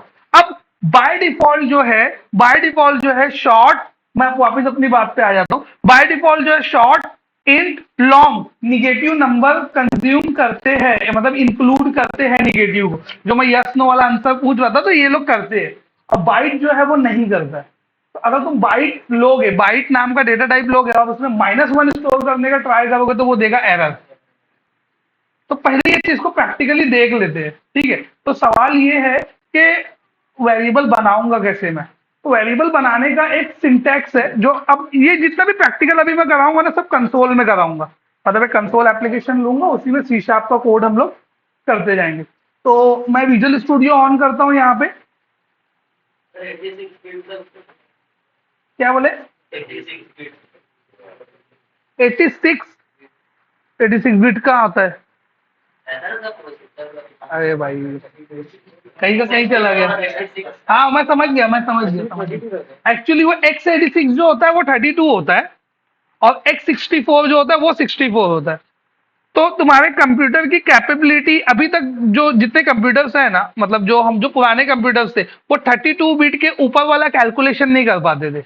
अगर तुम पेंटियम 3 वगैरह यूज करोगे ना, और तुम इसमें ये 64 बिट का जो मैं बताया कैलकुलेट करने का करोगे ना ब्राउजर इंस्टॉल करके, तो वो उतना बड़ा नंबर को बोलेगा नॉट ए नंबर और कैलकुलेशन कर ही नहीं पाएगा।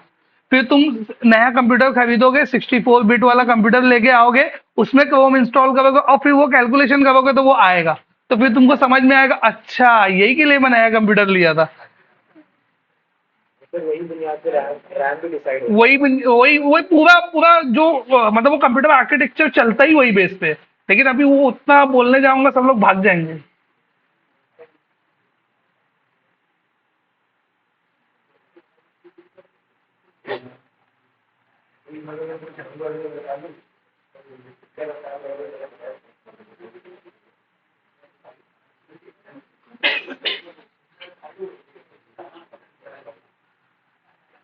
तो देखो ये कंसोल एप्लीकेशन बना लिया मैं। अब वेरिएबल तुमको बनाना कैसे है? वेरिएबल बनाने के लिए उसका एक सिंटैक्स है। सिंटैक्स क्या होता है? जनरल फॉर्म जिसको हम लोग यूज करेंगे। तो सिंटैक्स मैं यहाँ नोटपैड में लिखता हूँ, ठीक है।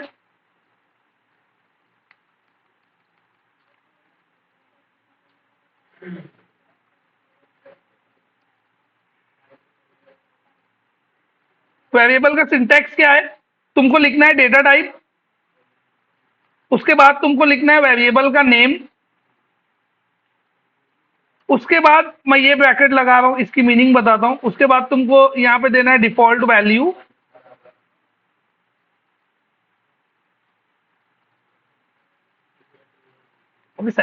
ये सिंटैक्स है, ठीक है।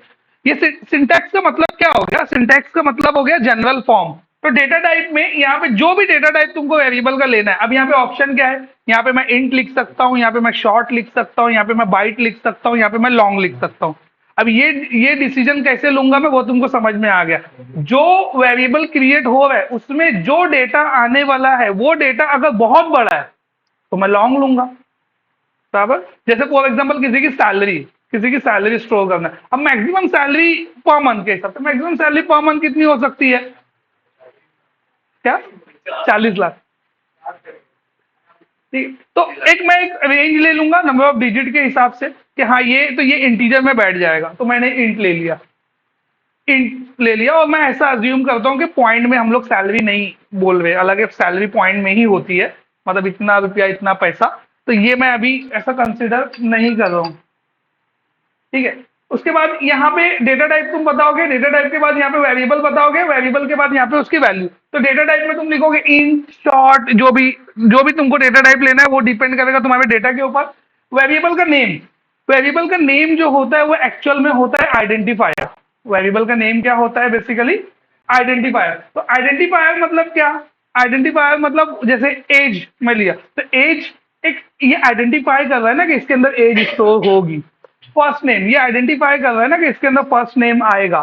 तो जो भी नाम तुमको लेना है वेरिएबल का, तो वेरिएबल का नेम। और ये जो ब्रैकेट है ना, ये ब्रैकेट जो है, ये ब्रैकेट का मतलब होता है ऑप्शनल।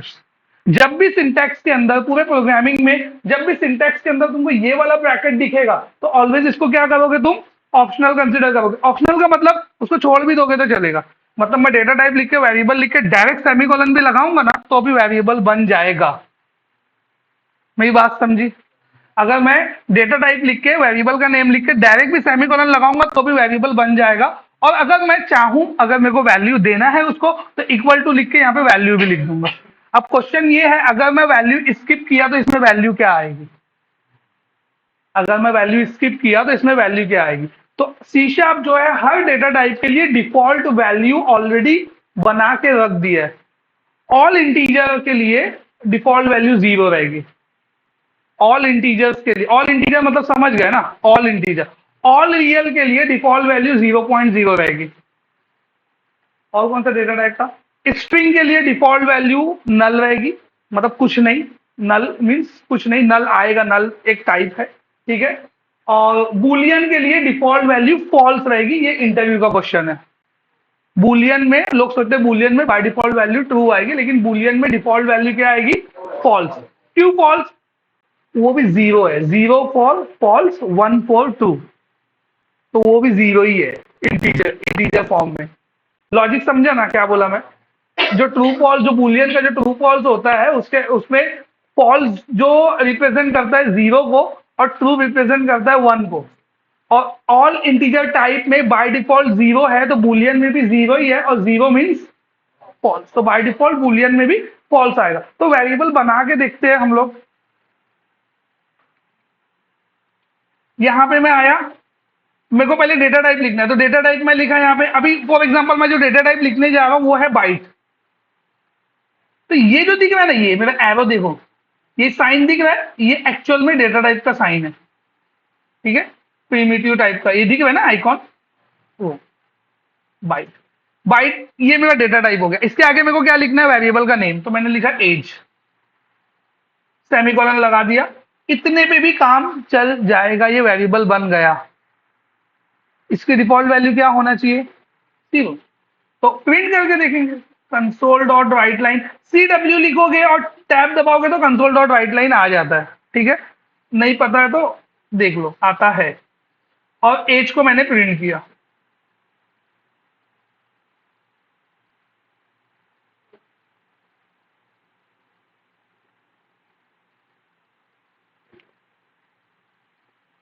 तो क्या तकलीफ है, हाँ, वो बोल रहा है कि इसमें कोई वैल्यू असाइन नहीं हुई है और इसको तुम डायरेक्ट यूज करो, use of unassign local variable as. तो काम करता हूँ ऐसा, अभी यहाँ पे लगाया मैं debug break point. Break point से क्या होगा, एग्जीक्यूशन यहाँ आके रुक जाएगा, ठीक है। तो हम लोग इसको रन करते हैं, तो ये एग्जीक्यूशन जो है आके रुक गया, ये दिख रहेगा, ये पॉइंट पे कुछ मार्क दिख रहा है व्हाइट कलर का, वो एग्जीक्यूशन रुका है। अब मैं F10 दबाऊंगा तो एक एक लाइन करके ही नीचे जाएगा। अब मैं F10 दबाऊंगा तो एक एक लाइन करके ही नीचे जाएगा। या तो F10 दबाओ यहाँ, या तो यहाँ पे देखो आके ये दिख रहा है स्टेप ओवर, ये भी F10 ही है, स्टेप ओवर। स्टेप ओवर करोगे तो नीचे आया।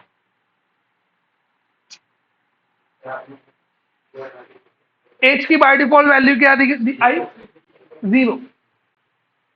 समझ में आया क्या बता रहा था मैं, वैल्यू में दिया उसको, नहीं दिया, लेकिन वैल्यू है ना उसके अंदर जीरो। तो ये जो है सी शार्प खुद बोलता है कि तुम जब कोई भी इंटीजर टाइप, मतलब ऑल इंटीजर्स टाइप को जब स्किप करोगे तो बाय डिफॉल्ट मैं जीरो लूंगा। तो इंट में भी जीरो आएगा, लॉन्ग में भी जीरो आएगा, शॉर्ट में भी जीरो आएगा, बाइट में भी जीरो आएगा। समझ में आया। तो जैसे मैं बाइट वेरिएबल क्रिएट किया हूं वैसे ही मैं इंटीजर, शॉर्ट, ये वेरिएबल्स भी क्रिएट कर सकता हूं। तो ये वेरिएबल्स मैं क्रिएट करके देखता हूं, मैं इसको स्टॉप कर देता हूं यहाँ पे। बाइट की जगह चलो बाइट रहने देता हूं मैं। एक इंट ले लिया, इंट में यहाँ पे ले लिया आई, और एक ले लिया लॉन्ग, लॉन्ग में ले लिया मैंने एल, और एक ले लिया मैंने शॉर्ट, शॉर्ट मैंने ले लिया एस। कोई को वैल्यू नहीं दिया हूं मैं, ये सब वेरिएबल ही क्रिएट किया हूं मैं, को एक को भी वैल्यू नहीं दिया हूं मैं। वापिस से डिबग में रन करते हैं, रन करके F10 किया, देखो एज में जीरो, आई में जीरो, एल में जीरो, एस में जीरो। तो ये मैं रन टाइम में वैल्यू कैसे देख पा रहा हूं, बिकॉज ऑफ डिबगिंग टूल, जो मैं लास्ट लेक्चर में शायद बताया भी हूँ डिबगिंग टूल के बारे में। तो मैं तुमको बोल रहा था ना कि विजुअल स्टूडियो एक आईडी है, मैं थोड़ा सा बैक जाता हूँ मेरे सेंटेंस को वापस। मैं बोल रहा था विजुअल स्टूडियो एक आईडी है। आईडी क्या, इंटीग्रेटेड डेवलपमेंट एनवायरनमेंट, मतलब एक ऐसा एनवायरनमेंट जहां तुम कोड लिख सकते हो, कोड रन कर सकते हो, कोड डिबग कर सकते हो, कोड ऑर्गेनाइज कर सकते हो। ऑर्गेनाइज करते हैं हम लोग सॉल्यूशन एक्सप्लोरर में, रन करते हैं हम लोग वो उधर से, डिबग करते हैं हम लोग यहाँ पे, लिखते हैं हम लोग यहाँ पे, ये सब चीज एक ही जगह मिल रही है। और पहले ये सब चीज जो होती थी स्कैटर थी, डिबगिंग करने के लिए अलग सॉफ्टवेयर यूज होता था, कंपाइल करने के लिए अलग सॉफ्टवेयर यूज होता था, इंटरप्रेट करने के लिए अलग सॉफ्टवेयर यूज होता था, ऑर्गेनाइज करने के लिए अलग सॉफ्टवेयर यूज होता था, फाइल सेव करने के लिए अलग, लिखने के लिए नोटपैड। पहले ऐसा होता था विजुअल स्टूडियो से पहले। तो विजुअल स्टूडियो को इंटीग्रेटेड क्यों बोला गया, क्योंकि विजुअल स्टूडियो में हर चीज एक ही जगह पे। ये सेंटेंस मैं बोला था, याद है पहले दूसरे लेक्चर में जब विजुअल स्टूडियो शुरू किया था तब। तो वही चीज को मैं सिर्फ यहाँ पे बता रहा हूँ कि ये मैं क्यों कर पा रहा हूँ। तो ये जो मैं कर रहा हूँ ना, ये बेसिकली है डिबगिंग। ये जो मैं कर रहा हूँ ये बेसिकली क्या है, डिबगिंग। तो मैं डिबग किया कोड को, तो डिबग में मैं रन टाइम में वैल्यू देख सकता हूँ उसकी। मैं तुमको बहुत बोल रहा हूँ वैल्यू ये आएगी ये आएगी, जब तक मैं तुमको सामने दिखाऊंगा नहीं तो तुमको कभी यकीन नहीं होगा। अभी मैं बोल के निकल जाता डिफॉल्ट वैल्यू जीरो है, तुम लोग मेरे पे भरोसा कर लेते जीरो है, लेकिन मैं बोलता मेरे पे ही भरोसा क्यों करना है, खुद से करके देखो ना, वो चीज को इम्प्लीमेंट करके देखो। ये सामने तुमको दिख रहा है, मैं वैल्यू स्किप किया, मतलब वो पार्ट ऑप्शनल है, वो ये दिमाग में बैठ गया। ऑप्शनल पार्ट निकाला, फिर भी उसको वैल्यू मिली, मतलब डिफॉल्ट वैल्यू है। ऑल इंटीजर के लिए डिफॉल्ट वैल्यू 0 है, वो भी करके बता दिया। अब एक चीज खाली इलस्ट्रेशन में बची हुई है बताने के लिए कि बाइट निगेटिव वैल्यू सपोर्ट नहीं करता है। तो मैं क्या करूंगा, बाइट को एक निगेटिव वैल्यू दे के देखता हूँ, तो देखो क्या करेगा ये। तो स्टॉप किया मैं, ये मेरा बाइट है ना, यहाँ पे आगे दिया -20, देखो दिया एरर, डायरेक्ट एरर दे दिया। बाइट को दिया मैंने -20, क्या बोल रहा है, तो ये वो इसमें कन्वर्ट हो ही नहीं सकती, यहाँ पे जो तुम कन्वर्ट कर दो तो वो निगेटिव वैल्यू लेगा ही नहीं बाइट कभी भी। अब ये निगेटिव वैल्यू मैं अब आगे इन को देता हूँ। अभी मैं क्या कर रहा हूँ, ये जो मैं जो ऑप्शनल पार्ट में जो स्किप किया था ना, ये वही पार्ट लगाया हूँ। ऑप्शनल था ना, पैरेंथेसिस तो ऑप्शनल था, लेकिन अपने को पैरेंथेसिस नहीं लगाना होता। पैरेंथेसिस का मतलब ये है कि मैं स्किप कर सकता हूँ, लेकिन यहाँ पैरेंथेसिस लगाने की जरूरत नहीं है। चल गया -20 डाला, तो क्यों ये चल गया -20, क्योंकि ये उसके स्कोप में। अब यहाँ पे वापस आता हूं मैं, ठीक है, ये इतना समझा जो प्रैक्टिकली बताया मैं कि निगेटिव वैल्यू नहीं लेगा क्योंकि उसकी रेंज ही नहीं है। लेकिन मेरे को बाइट में अगर निगेटिव लेना है तो मैं साइन बाइट लूंगा, उसको बोलते हैं हम लोग एस बाइट, ठीक है। और अगर मेरे को इंटीजर में निगेटिव नहीं लेना है तो मैं अनसाइन इंटीजर लूंगा। U stands for unsign, S stands for sign. बात समझ में आ गया, हो गया ना फैसला, पूरा ही खत्म कर दिया। अब जहां निगेटिव नहीं है वहां जहां निगेटिव नहीं है, वहां निगेटिव अगर चाहिए तो एस लगाओ, और जहां निगेटिव है वहां जहां निगेटिव नहीं चाहिए तो यू लगाओ, खत्म। तो मैं अभी आया यहाँ पे यू लगा दिया, और जब तुम यू लगाओगे तो रेंज कहां से स्टार्ट हो जाएगी, 0 से।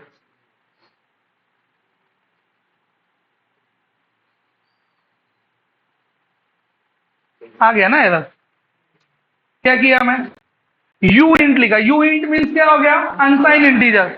अब माइनस वैल्यू नहीं चलेगी उसको, अभी तक तो माइनस वैल्यू चल रही थी।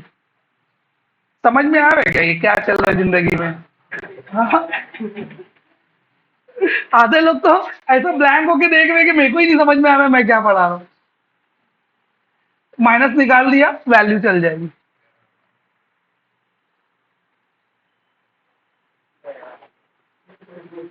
Constant value -20 can not be converted into you int. इसकी एरर ऐसा, ये एरर इतना क्रिप्टिक क्यों दे रहा है, इसको तो सीधा बोलना चाहिए ना कि माइनस वैल्यू जो है यू इंट में सपोर्ट नहीं करती, you can't store minus into this variable. तो इतना घुमा फिरा के क्यों बोल रहा है वो।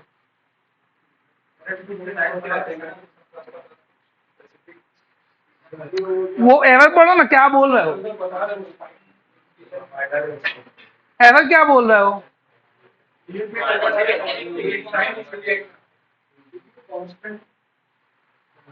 वही से तो मैं बोला, वही से तो मैं बोला कि एरर पढ़ो, एरर इतना घुमा फिरा के क्यों बोल रहा है, कोई तो वजह होगी ना ऐसा बोल रहा है, कोई चीज तो बिला वजह नहीं होती।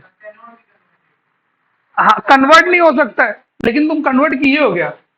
तो इसका मतलब क्या हुआ, जब भी वैल्यू तुम यहां से यहां देते हो तो ये एक्चुअल में ये टाइप में कन्वर्ट होती है। That conversion is known as implicit conversion. Word सुने हो, इम्प्लिसिट, ऑटोमेटिक, कुछ नहीं करने पे भी हो रहा है। तुझे याद है 2-3 लेक्चर पहले ये वर्ड मैं यूज किया था, इम्प्लिसिट एक्सप्लिसिट। इम्प्लिसिट का मतलब ऑटोमेटिक, एक्सप्लिसिट का मतलब मैनुअल। तो ये मैं तो नहीं कर रहा हूं ना कन्वर्ट, वो कहां से लाया कन्वर्जन वर्ड। मेरी कुछ बात समझ में आ रही है क्या। अरे नहीं, ये सब लोग को कोई ध्यान नहीं देता ये सब चीज पे, और ये लिटरली ये सब चीज बहुत इंपॉर्टेंट है। इम्प्लिसिट कन्वर्जन, एक्सप्लिसिट कन्वर्जन जो है, मैं जो वैल्यू जो भी मैं यहाँ पे दूंगा ना वो एक्चुअल में ये टाइप में कन्वर्ट होती है फिर स्टोर होती है। तो मैं ये जो वैल्यू दिया ना ये कन्वर्ट ही नहीं हो पा रही है। बात समझ में, इसके लिए एरर मैसेज इतना क्रिप्टिक दे रहा है वो, कि मतलब वो बोल रहा है मैं कन्वर्ट नहीं कर पा रहा हूँ, वो ये नहीं बोल रहा मैं स्टोर नहीं कर पा रहा हूँ, वो बोल रहा है मैं कन्वर्ट नहीं कर पा, क्योंकि वो पहले स्टेज में ही फेल हो गया। पहले कन्वर्ट करेगा फिर स्टोर करेगा ना, तो कन्वर्ट ही नहीं कर पाया तो फिर बात ही खत्म हो गई। तो कन्वर्ट करने का कोड तो मैं लिखा नहीं हूं, तो कन्वर्ट कर कौन रहा है? That conversion is known as your implicit conversion. Interview में क्वेश्चन करता है व्हाट इज इम्प्लिसिट कन्वर्जन। तो जब भी तुम वेरिएबल को वैल्यू देते हो तो बाय डिफॉल्ट सी शार्प जो है इम्प्लिसिट कन्वर्जन परफॉर्म करके उसको स्टोर करता है। कन्वर्ट करेगा तो ही स्टोर करेगा। बात समझ में आ रही? कन्वर्ट करेगा तो ही उसको स्टोर कर पाएगा। तो ये है इम्प्लिसिट कन्वर्जन का एक छोटा सा इंट्रो दे दिया मैं। कल जो तुमको इससे पहले इम्प्लिसिट वर्ड बताया था उससे रिलेटेड। और यू इंक हो गया। और अगर इसमें मेरे को निगेटिव वैल्यू चाहिए तो यहाँ पे मैं क्या लगाऊंगा? एस। तो साइन बाइट हो जाएगा तो वो निगेटिव वैल्यू लेगा। और जब वो निगेटिव वैल्यू लेगा तो रेंज उसकी फिर 256 नहीं रह जाएगी, 128 हो जाएगी, 127 तक हो जाएगी। अभी अभी किसी को कोई डाउट है डेटा टाइप के में? डेटा टाइप का क्या फंडा है इंटीजर से रिलेटेड? अभी आगे के डेटा टाइप को मैं टच भी नहीं किया। इंटीजर से रिलेटेड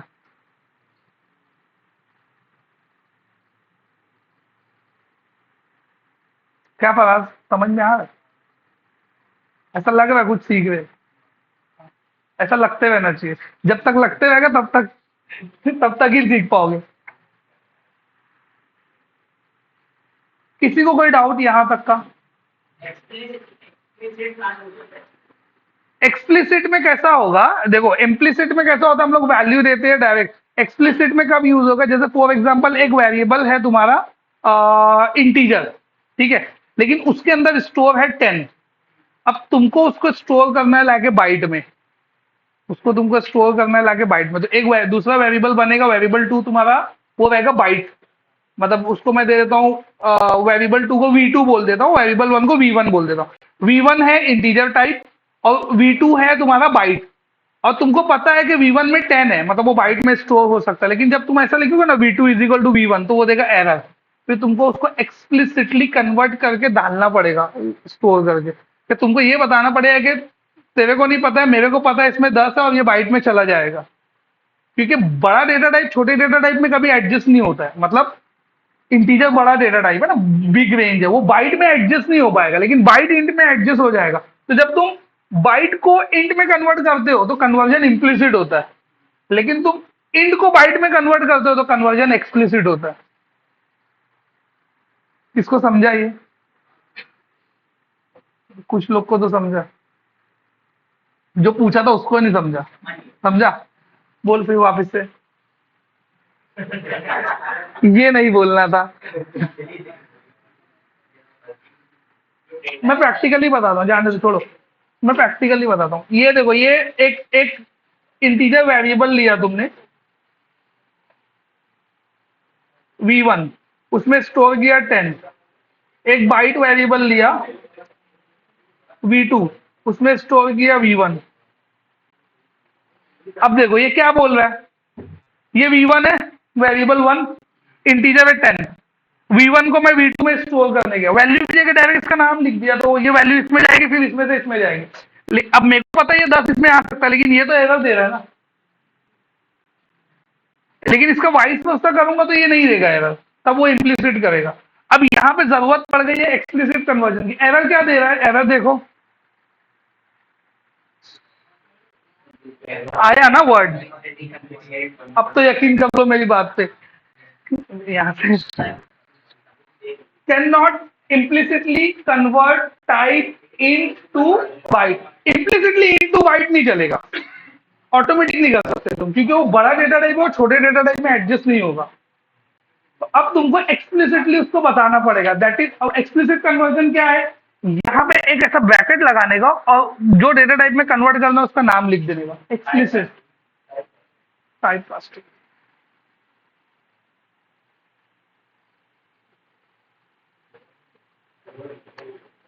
चला गया है। This is known as explicit type conversion. जो इम्प्लिसिट में हम लोग नहीं लिखते तो भी कन्वर्ट होता है, एक्सप्लिसिट में हम लोग को लिखना पड़ता है कि भाई कर दे कन्वर्ट, तो वो कन्वर्ट कर देगा। अभी इसको मैं अगर रन करूं, ये प्रोग्राम को अगर मैं रन करूं,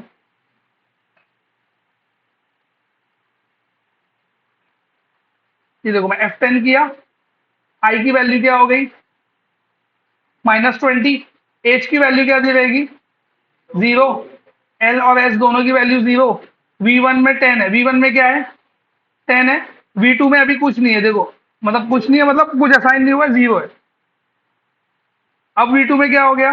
नहीं, हो गई ना वैल्यू ट्रांसफर एक वेरिएबल से दूसरे वेरिएबल में। तो ये एक्सप्लिसिट टाइप कन्वर्जन हो गया। हालांकि ये टॉपिक नहीं था, तुम पूछे तो मैं बता दिया। तो एक्सप्लिसिट करना है तो ब्रैकेट में डेटा टाइप लिख देने का, कन्वर्ट हो जाता है।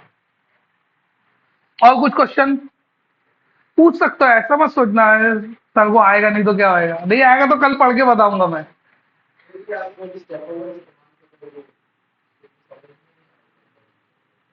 क्यों? क्या नहीं समझ में आया?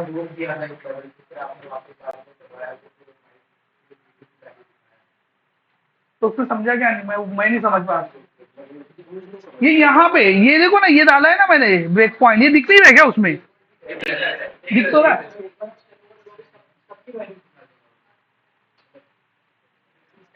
जैसे प्रोग्राम चालू होता है ना, तो जितने भी वेरिएबल्स तुम वो मॉड्यूल में लिए रहते हो ना, उसको बाय डिफॉल्ट डिफॉल्ट वैल्यू मिल जाती है पहले ही। तो अगर मैं टॉप पे भी रहता हूँ ना, मतलब मैं लाइन नंबर 12 में रहूंगा ना, लाइन नंबर 12 पे भी रहूंगा ना, तब भी नीचे के वेरिएबल्स को वैल्यू मिल जाती है। समझे क्या? तो इसके लिए वो 0 0 0 सब में दिखाने लगता है। लेकिन तुम एक्सप्लिसिटली किसी को वैल्यू दोगे ना, तो वो टाइम पे वो जाके ही वैल्यू देता है उसको। तो इसके लिए इसके केस में ना वो यहाँ पे आया, समझेगा? उसके केस में वहां पे आया, फिर इसके वजह डायरेक्ट नीचे चला गया, एक एक लाइन नहीं एग्जीक्यूट किया, क्योंकि वो सबको डिफॉल्ट वैल्यू मिल चुकी है। तो क्यों अननेसेसरी? सी शार्प जो है बहुत ऑप्टिमाइज लैंग्वेज है, वो अननेसेसरी वैल्यू असाइन करने भी नहीं जाता, एग्जीक्यूट नहीं करता। इतना ऑप्टिमाइज सी शार्प को कर दिया। अभी सी शार्प 9 जो आ गया है, उसमें जो लेवल का ऑप्टिमाइजेशन है ना, तुम इमेजिन नहीं कर सकते। वैसा उसको सी शार्प को माइक्रोसॉफ्ट ने ऑप्टिमाइज कर दिया। मतलब उसके सामने बहुत सारी लैंग्वेज आज भी फीकी है, और यही रीजन है माइक्रोसॉफ्ट का इतना बूस्ट करने का। माइक्रोसॉफ्ट डॉट नेट कोर में सी शार्प 9 में जो ऑप्टिमाइजेशन किया है, मतलब तुम खुद सोचो ना कि नॉर्मल लैंग्वेज होती तो क्या होता। नॉर्मल लैंग्वेज होती तो वो ये लाइन के बाद ये लाइन पे आता, फिर ये लाइन पे आता, फिर ये लाइन पे आता, फिर ये लाइन पे आता, फिर यहाँ आता। लेकिन वो यहाँ के बाद डायरेक्ट यहाँ आता है। यहाँ क्यों नहीं आया? क्योंकि वो उसको पता है वो डिफॉल्ट वैल्यू लेगा तो उसको एग्जीक्यूट भी नहीं करता। तो जब एग्जीक्यूट नहीं करता तो तुम्हारा प्रोग्राम हो जाता है फास्ट। तो ऑटोमेटिक तुम्हारा जो टाइम बचता है, तुम्हारी मेमोरी बचती है। तो ये सब ऑप्टिमाइजेशन हम लोग नहीं कर रहे, ये ऑप्टिमाइजेशन माइक्रोसॉफ्ट वाला सी शार्प के साथ दे रहा है। जबकि ओल्ड सी शार्प में, सी शार्प 4 और 5 में, मतलब मैं सी शार्प 3 से काम कर रहा हूँ सी शार्प पे, तो सी शार्प 3 में ये सब नहीं था, 3 और 4 में। सी शार्प 5 के बाद ये सब ऑप्टिमाइजेशन आने शुरू हो गए। और अभी जो सी शार्प अभी हम लोग जो रन कर रहे हैं, सी शार्प 8 है। और मेरा जो एक्सपीरियंस है सी शार्प 3 से, तो 3 4 5 6 7 17 प्रोजेक्ट में मैं 9 में काम कर रहा हूँ। मतलब सी शार्प 9 जो आया ना, उसमें हम लोग अभी काम कर रहे हैं। समझे? और ये जो है इसमें 8 है, ये जो है। तो ये लेवल का ऑप्टिमाइजेशन, इसके लिए तुमको लगता है कि यहां से पॉइंटर यहां आया, फिर यहां से पॉइंटर यहां आया, ये सबको स्किप किया उसने, फिर यहां से, फिर उसके बाद ये कन्वर्जन, और उसके बाद आगे। समझा ना? और कुछ क्वेश्चन?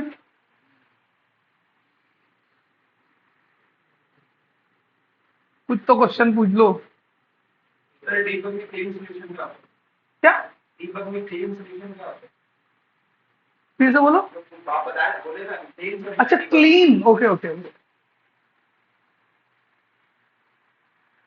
ये देखो, ये प्रोजेक्ट में गया मैं यहाँ पे,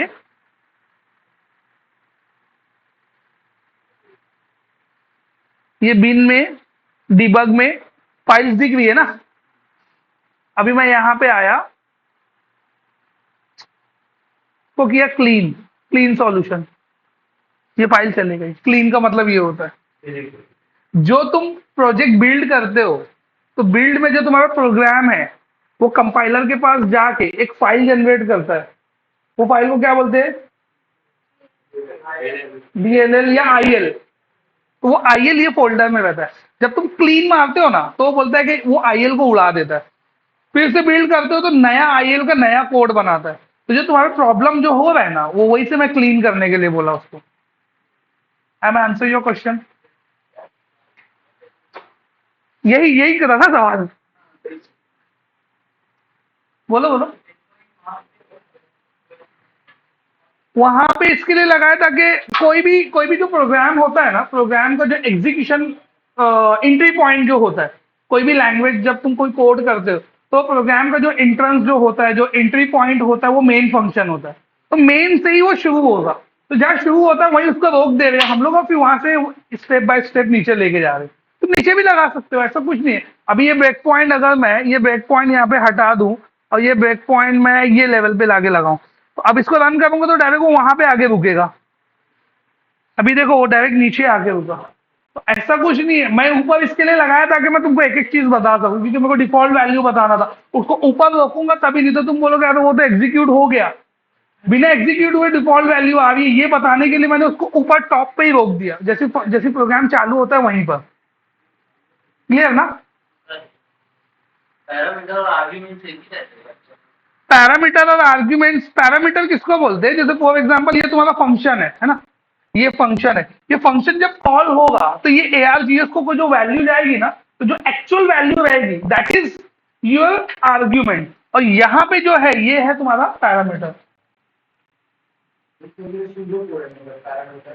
सूडो, हाँ मतलब एक टेम्पलेट बोल सकते हो। Parameter is like template and arguments are actual values. और कुछ ऐसा क्वेश्चन आता है अच्छा लगता है? और क्वेश्चन इधर साइड? हम लोग की इसमें एक्सपर्टीज नहीं है, आज के लिए हम लोग आउट है। तब नमिता थापड़ है क्या? क्यों? कि शादी में जाना तेरे को? जबरदस्ती छुट्टी? इतनी छुट्टी तो दी है अभी।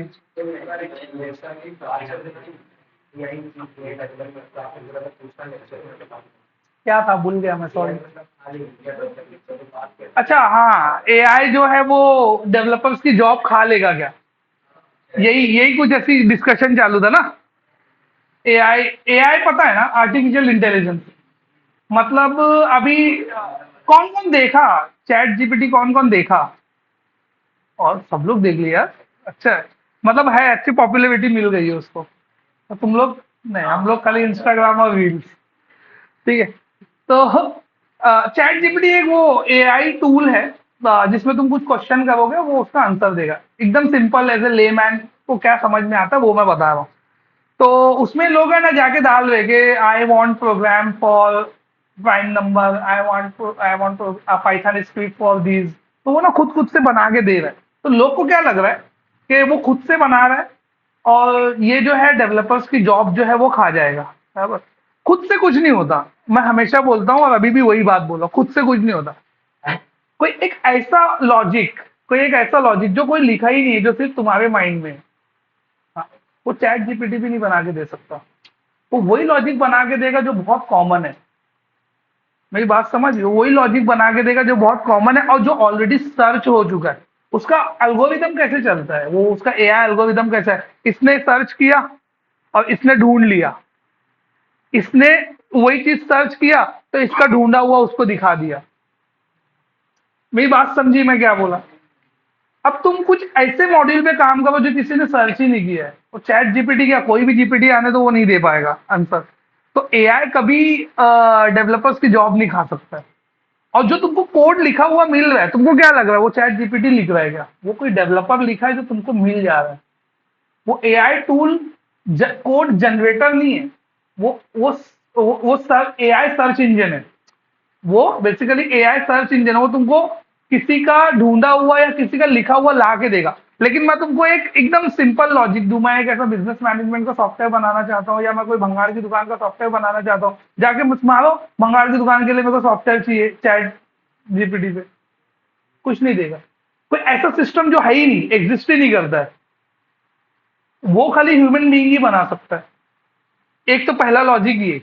दूसरा लॉजिक जो है जॉब खाने की बात है, वो सर्च इंजन है। वो तुमको स्क्रिप्ट बना के देगा, लेकिन वो ह्यूमन बीइंग ही डिसाइड करेगा कि उसको कौन से प्लेस पे पुट करना है।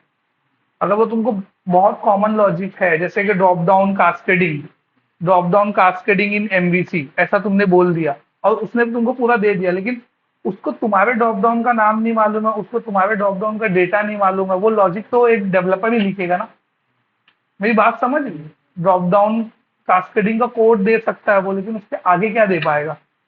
तो वो पॉसिबल नहीं है। वो बहुत बड़ा डिबेट है उसके ऊपर। मतलब उसको तुम देखोगे ना, बहुत सारे यूट्यूबर्स यूट्यूबर्स को क्या काम धंधा कुछ रहता नहीं है, उनको अपनी वीडियो पे चाहिए लाइक, तो कुछ भी बोलते हैं उन लोग। तो यूट्यूब से जो मतलब यूट्यूब से बहुत ट्रस्टेड चैनल से ही पढ़ो। मैं तो मतलब कोई कोई भी वीडियो देखने भी मना करता हूँ। तुम्हारा ब्रेन वॉश कर देंगे वो लोग, कुछ को कुछ बोल दे, क्योंकि उनको कोई पकड़ने वाला नहीं है उनके कंटेंट के ऊपर। तुम हमेशा जब कोई नॉलेज की चीज रहे ना, तो यूट्यूब वीडियो प्रीफर नहीं करने का, आर्टिकल्स प्रीफर करो। और आर्टिकल ट्रस्टेड, अभी देखो मैं ये वेबसाइट खोला, मैं कहीं से भी बता सकता था ना शीशा, लेकिन मैं तुमको पहली चीज क्या बोला कि ये मेरी घर की वेबसाइट नहीं है, ये माइक्रोसॉफ्ट का डॉक्यूमेंटेशन है। कोई नोट किया क्या? मैं कभी कभी अनट्रस्टेड डॉक्यूमेंट से कभी कोई चीज नहीं पढ़ा था, क्योंकि बहुत सारी चीज कंट्रोवर्शियल होती है। जैसे एमवीसी में भी है कि फिल्टर की टाइप 4 है कि 5 है, कुछ डॉक्यूमेंट 5 बोलता है, कुछ डॉक्यूमेंट 4 बोलता है। तो अब मैं क्या, तो माइक्रोसॉफ्ट क्या बोलता है। तो तुम जो आर्टिकल्स देखो या जो भी इसका जो डिबेट है, तो वही प्रॉपर प्लेस पे देखोगे ना, तो तुमको ये चीज मिलेगी कि वो जॉब नहीं खा सकता। हाँ, यूट्यूब का वीडियो देखोगे तो फिर तो तुम डर जाओगे फिर यूट्यूब का वीडियो देख के। समझे क्या? क्या क्या बोले? लो लेवल लैंग्वेज में एक असेंबली लैंग्वेज है, एक इंस्ट्रक्शन लैंग्वेज है और एक मशीन लैंग्वेज है लो लेवल लैंग्वेज के अंदर। लो लेवल छोड़ना, अपने को क्या करना है, अपन हाई हाई हाई फाई लोग हैं। हाई लेवल लैंग्वेज पढ़ लेना अपन। Xamarin, हाँ। नहीं, विजुअल स्टूडियो का प्लगइन है Xamarin का, विजुअल स्टूडियो के अंदर ही चलता है, प्रोजेक्ट, सॉल्यूशन एक्सप्लोरर, सब कुछ वो दोनों में चलता है। एंड्रॉइड आईओएस दोनों का कोड निकाल के देता है Xamarin। तुम सी शार्प में लिखते हो, बिल्ड मारते हो, एक एंड्रॉइड का निकाल के देगा, एक आईओएस का निकाल के देगा। आईओएस का ले जाके तुम अपना टेक्स्ट फ्लैश में चलाओगे, एंड्रॉइड का निकाल के तुम एंड्रॉइड डिवाइस पे चलाओगे, लेकिन तुम एक्चुअल कोड सी शार्प में लिखते हो। जैसे फ्लटर, पता, फ्लटर, फ्लटर का नाम सुने? तो फ्लटर भी वही टेक्नोलॉजी है। फ्लटर में तुम कोड लिखते हो, वो एंड्रॉइड और आईओएस दोनों के लिए देता है, फिर उसको तुम अपना आगे चलाते हो। लेकिन कोड तुम जो फ्लटर में लिखते हो वो डार्ट लैंग्वेज में लिखते हो, और डार्ट लैंग्वेज आती किसको है? इसमें फायदा ये सी शार्प लोग को आता है। समझेगा? तो सी शार्प लोग को पता है, तो सी शार्प में लोग कोड कर पाते हैं।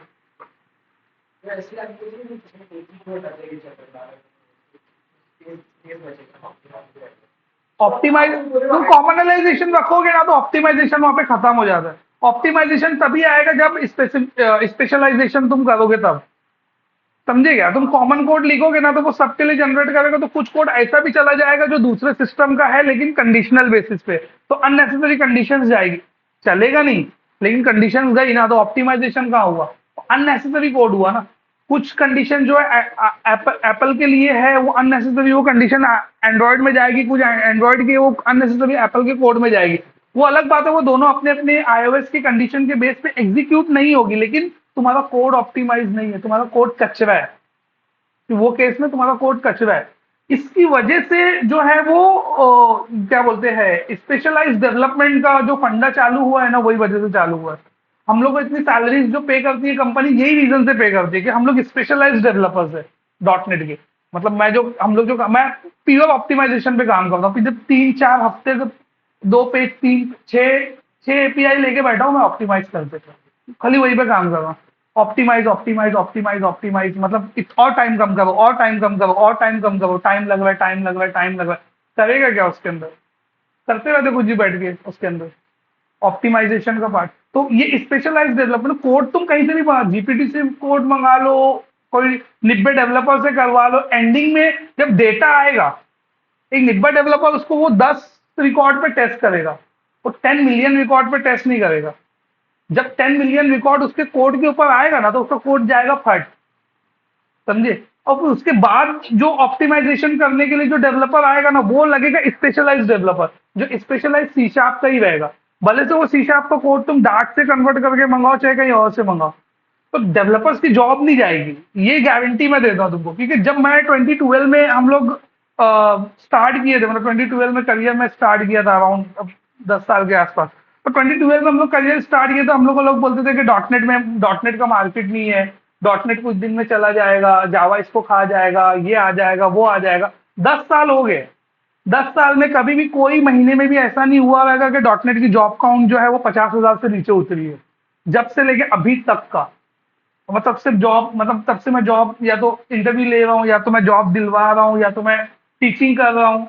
मतलब मैं पहले 6-7 साल पहले मैं टीचिंग, फ्री में भी टीचिंग करता था, बहुत सारे लोगों को शायद पता भी होगा। फ्री में टीचिंग करता था मैं, जो चीज अभी तुमको पढ़ा रहा हूँ ना, ये चीज पैसा लेके, ये चीज मैं फ्री में पढ़ाता था।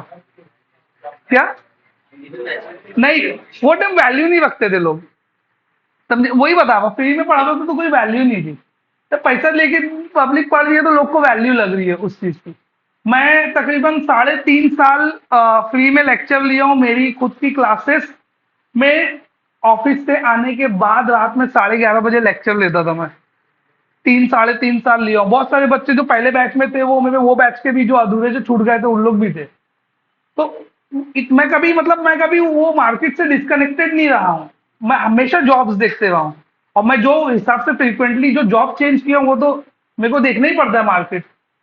फिर रिक्रूटमेंट में आ गया, 7 साल से तो रिक्रूटमेंट में कभी नहीं देखा कि डॉटनेट की मार्केट गिरा है। और उस इसके बेस पे इतना मैं सीना ठोक के बोलता हूँ कि जॉब मिल जाएगी तुमको, अगर तुम मेहनत करोगे।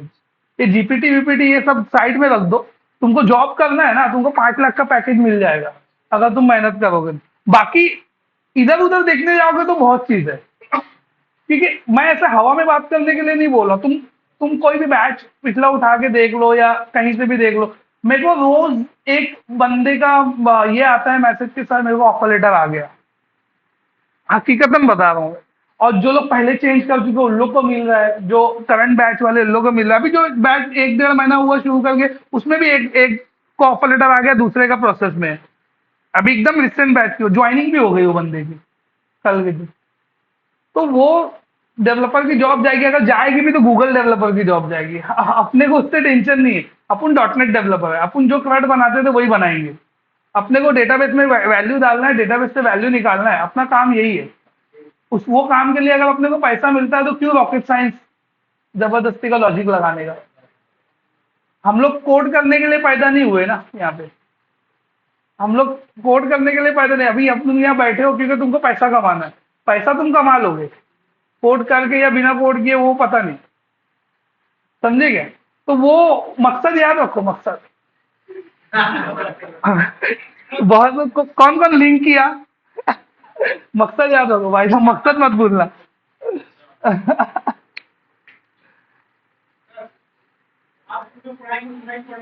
उतना ही जो मैं लिंक दूंगा ना, कभी जो एक्स्ट्रा रहेगा तो मैं दूंगा लिंक, मैं देता हूँ। जैसे HTML का दिया था, HTML का W3 स्कूल का ट्यूटोरियल देख लो। बाकी जो मैं पढ़ा रहा हूँ वही। जब आएगा ना टाइम तो मैं खुद दूंगा, खुद वेंकट का कुछ ट्यूटोरियल्स, कुछ वीडियोस के, ये देख लो, ये देख लो, ये देख लो। और कुछ इंटरव्यू के क्वेश्चन से रिलेटेड जो मैं पढ़ा चुके रहूंगा, उसी का रिवीजन या उसी का कुछ एक्स्ट्रा पार्ट, तो मैं खुद शेयर करता हूँ। तो उसके लिए कोई वो टेंशन नहीं है। और कुछ लास्ट ये क्वेश्चन? जो आपने टाइप कास्टिंग किया है, हाँ, ये तो शॉर्ट तरीका है टाइप कास्टिंग करने का। ये तो एक ऐसा दूसरा रहता है ना, एक कन्वर्ट टू वही करके। वो कन्वर्जन है, कास्टिंग नहीं है। वो कन्वर्जन है, कन्वर्जन और casting is a different thing.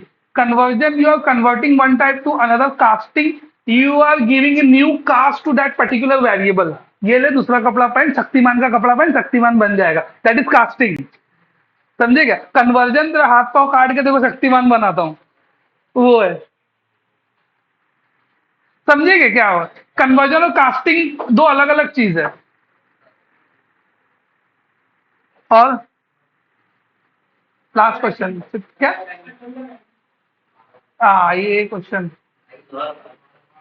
वही एक 12:30 रखता हूँ। मेरे को तो सोने दो रात में।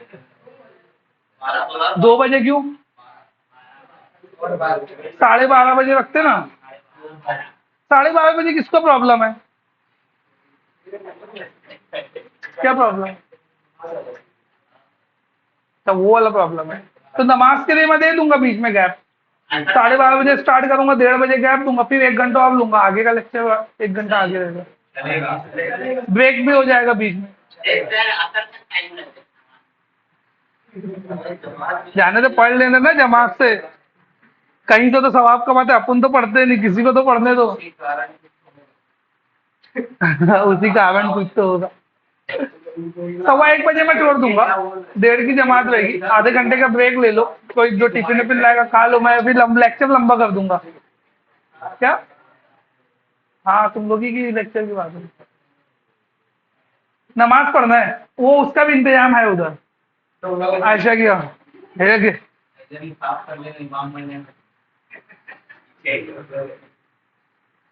12:30 बजे किसी को प्रॉब्लम है अपार्ट फ्रॉम दैट नमाज वाला पार्ट? हाँ तो 12:30 बजे कल रहेगा। कल 12:30 बजे आ जाओ, वो बैच को मैं 12 से तुम लोग का लेना रहेगा, फिर 12:30 से 1:30, 1:30 से फिर 1:45 या 2 से स्टार्ट करूंगा तो वो जाएगा 3:15, 3:30 बजे वो लोग को बुलाऊंगा फिर, है ना? छुट्टी।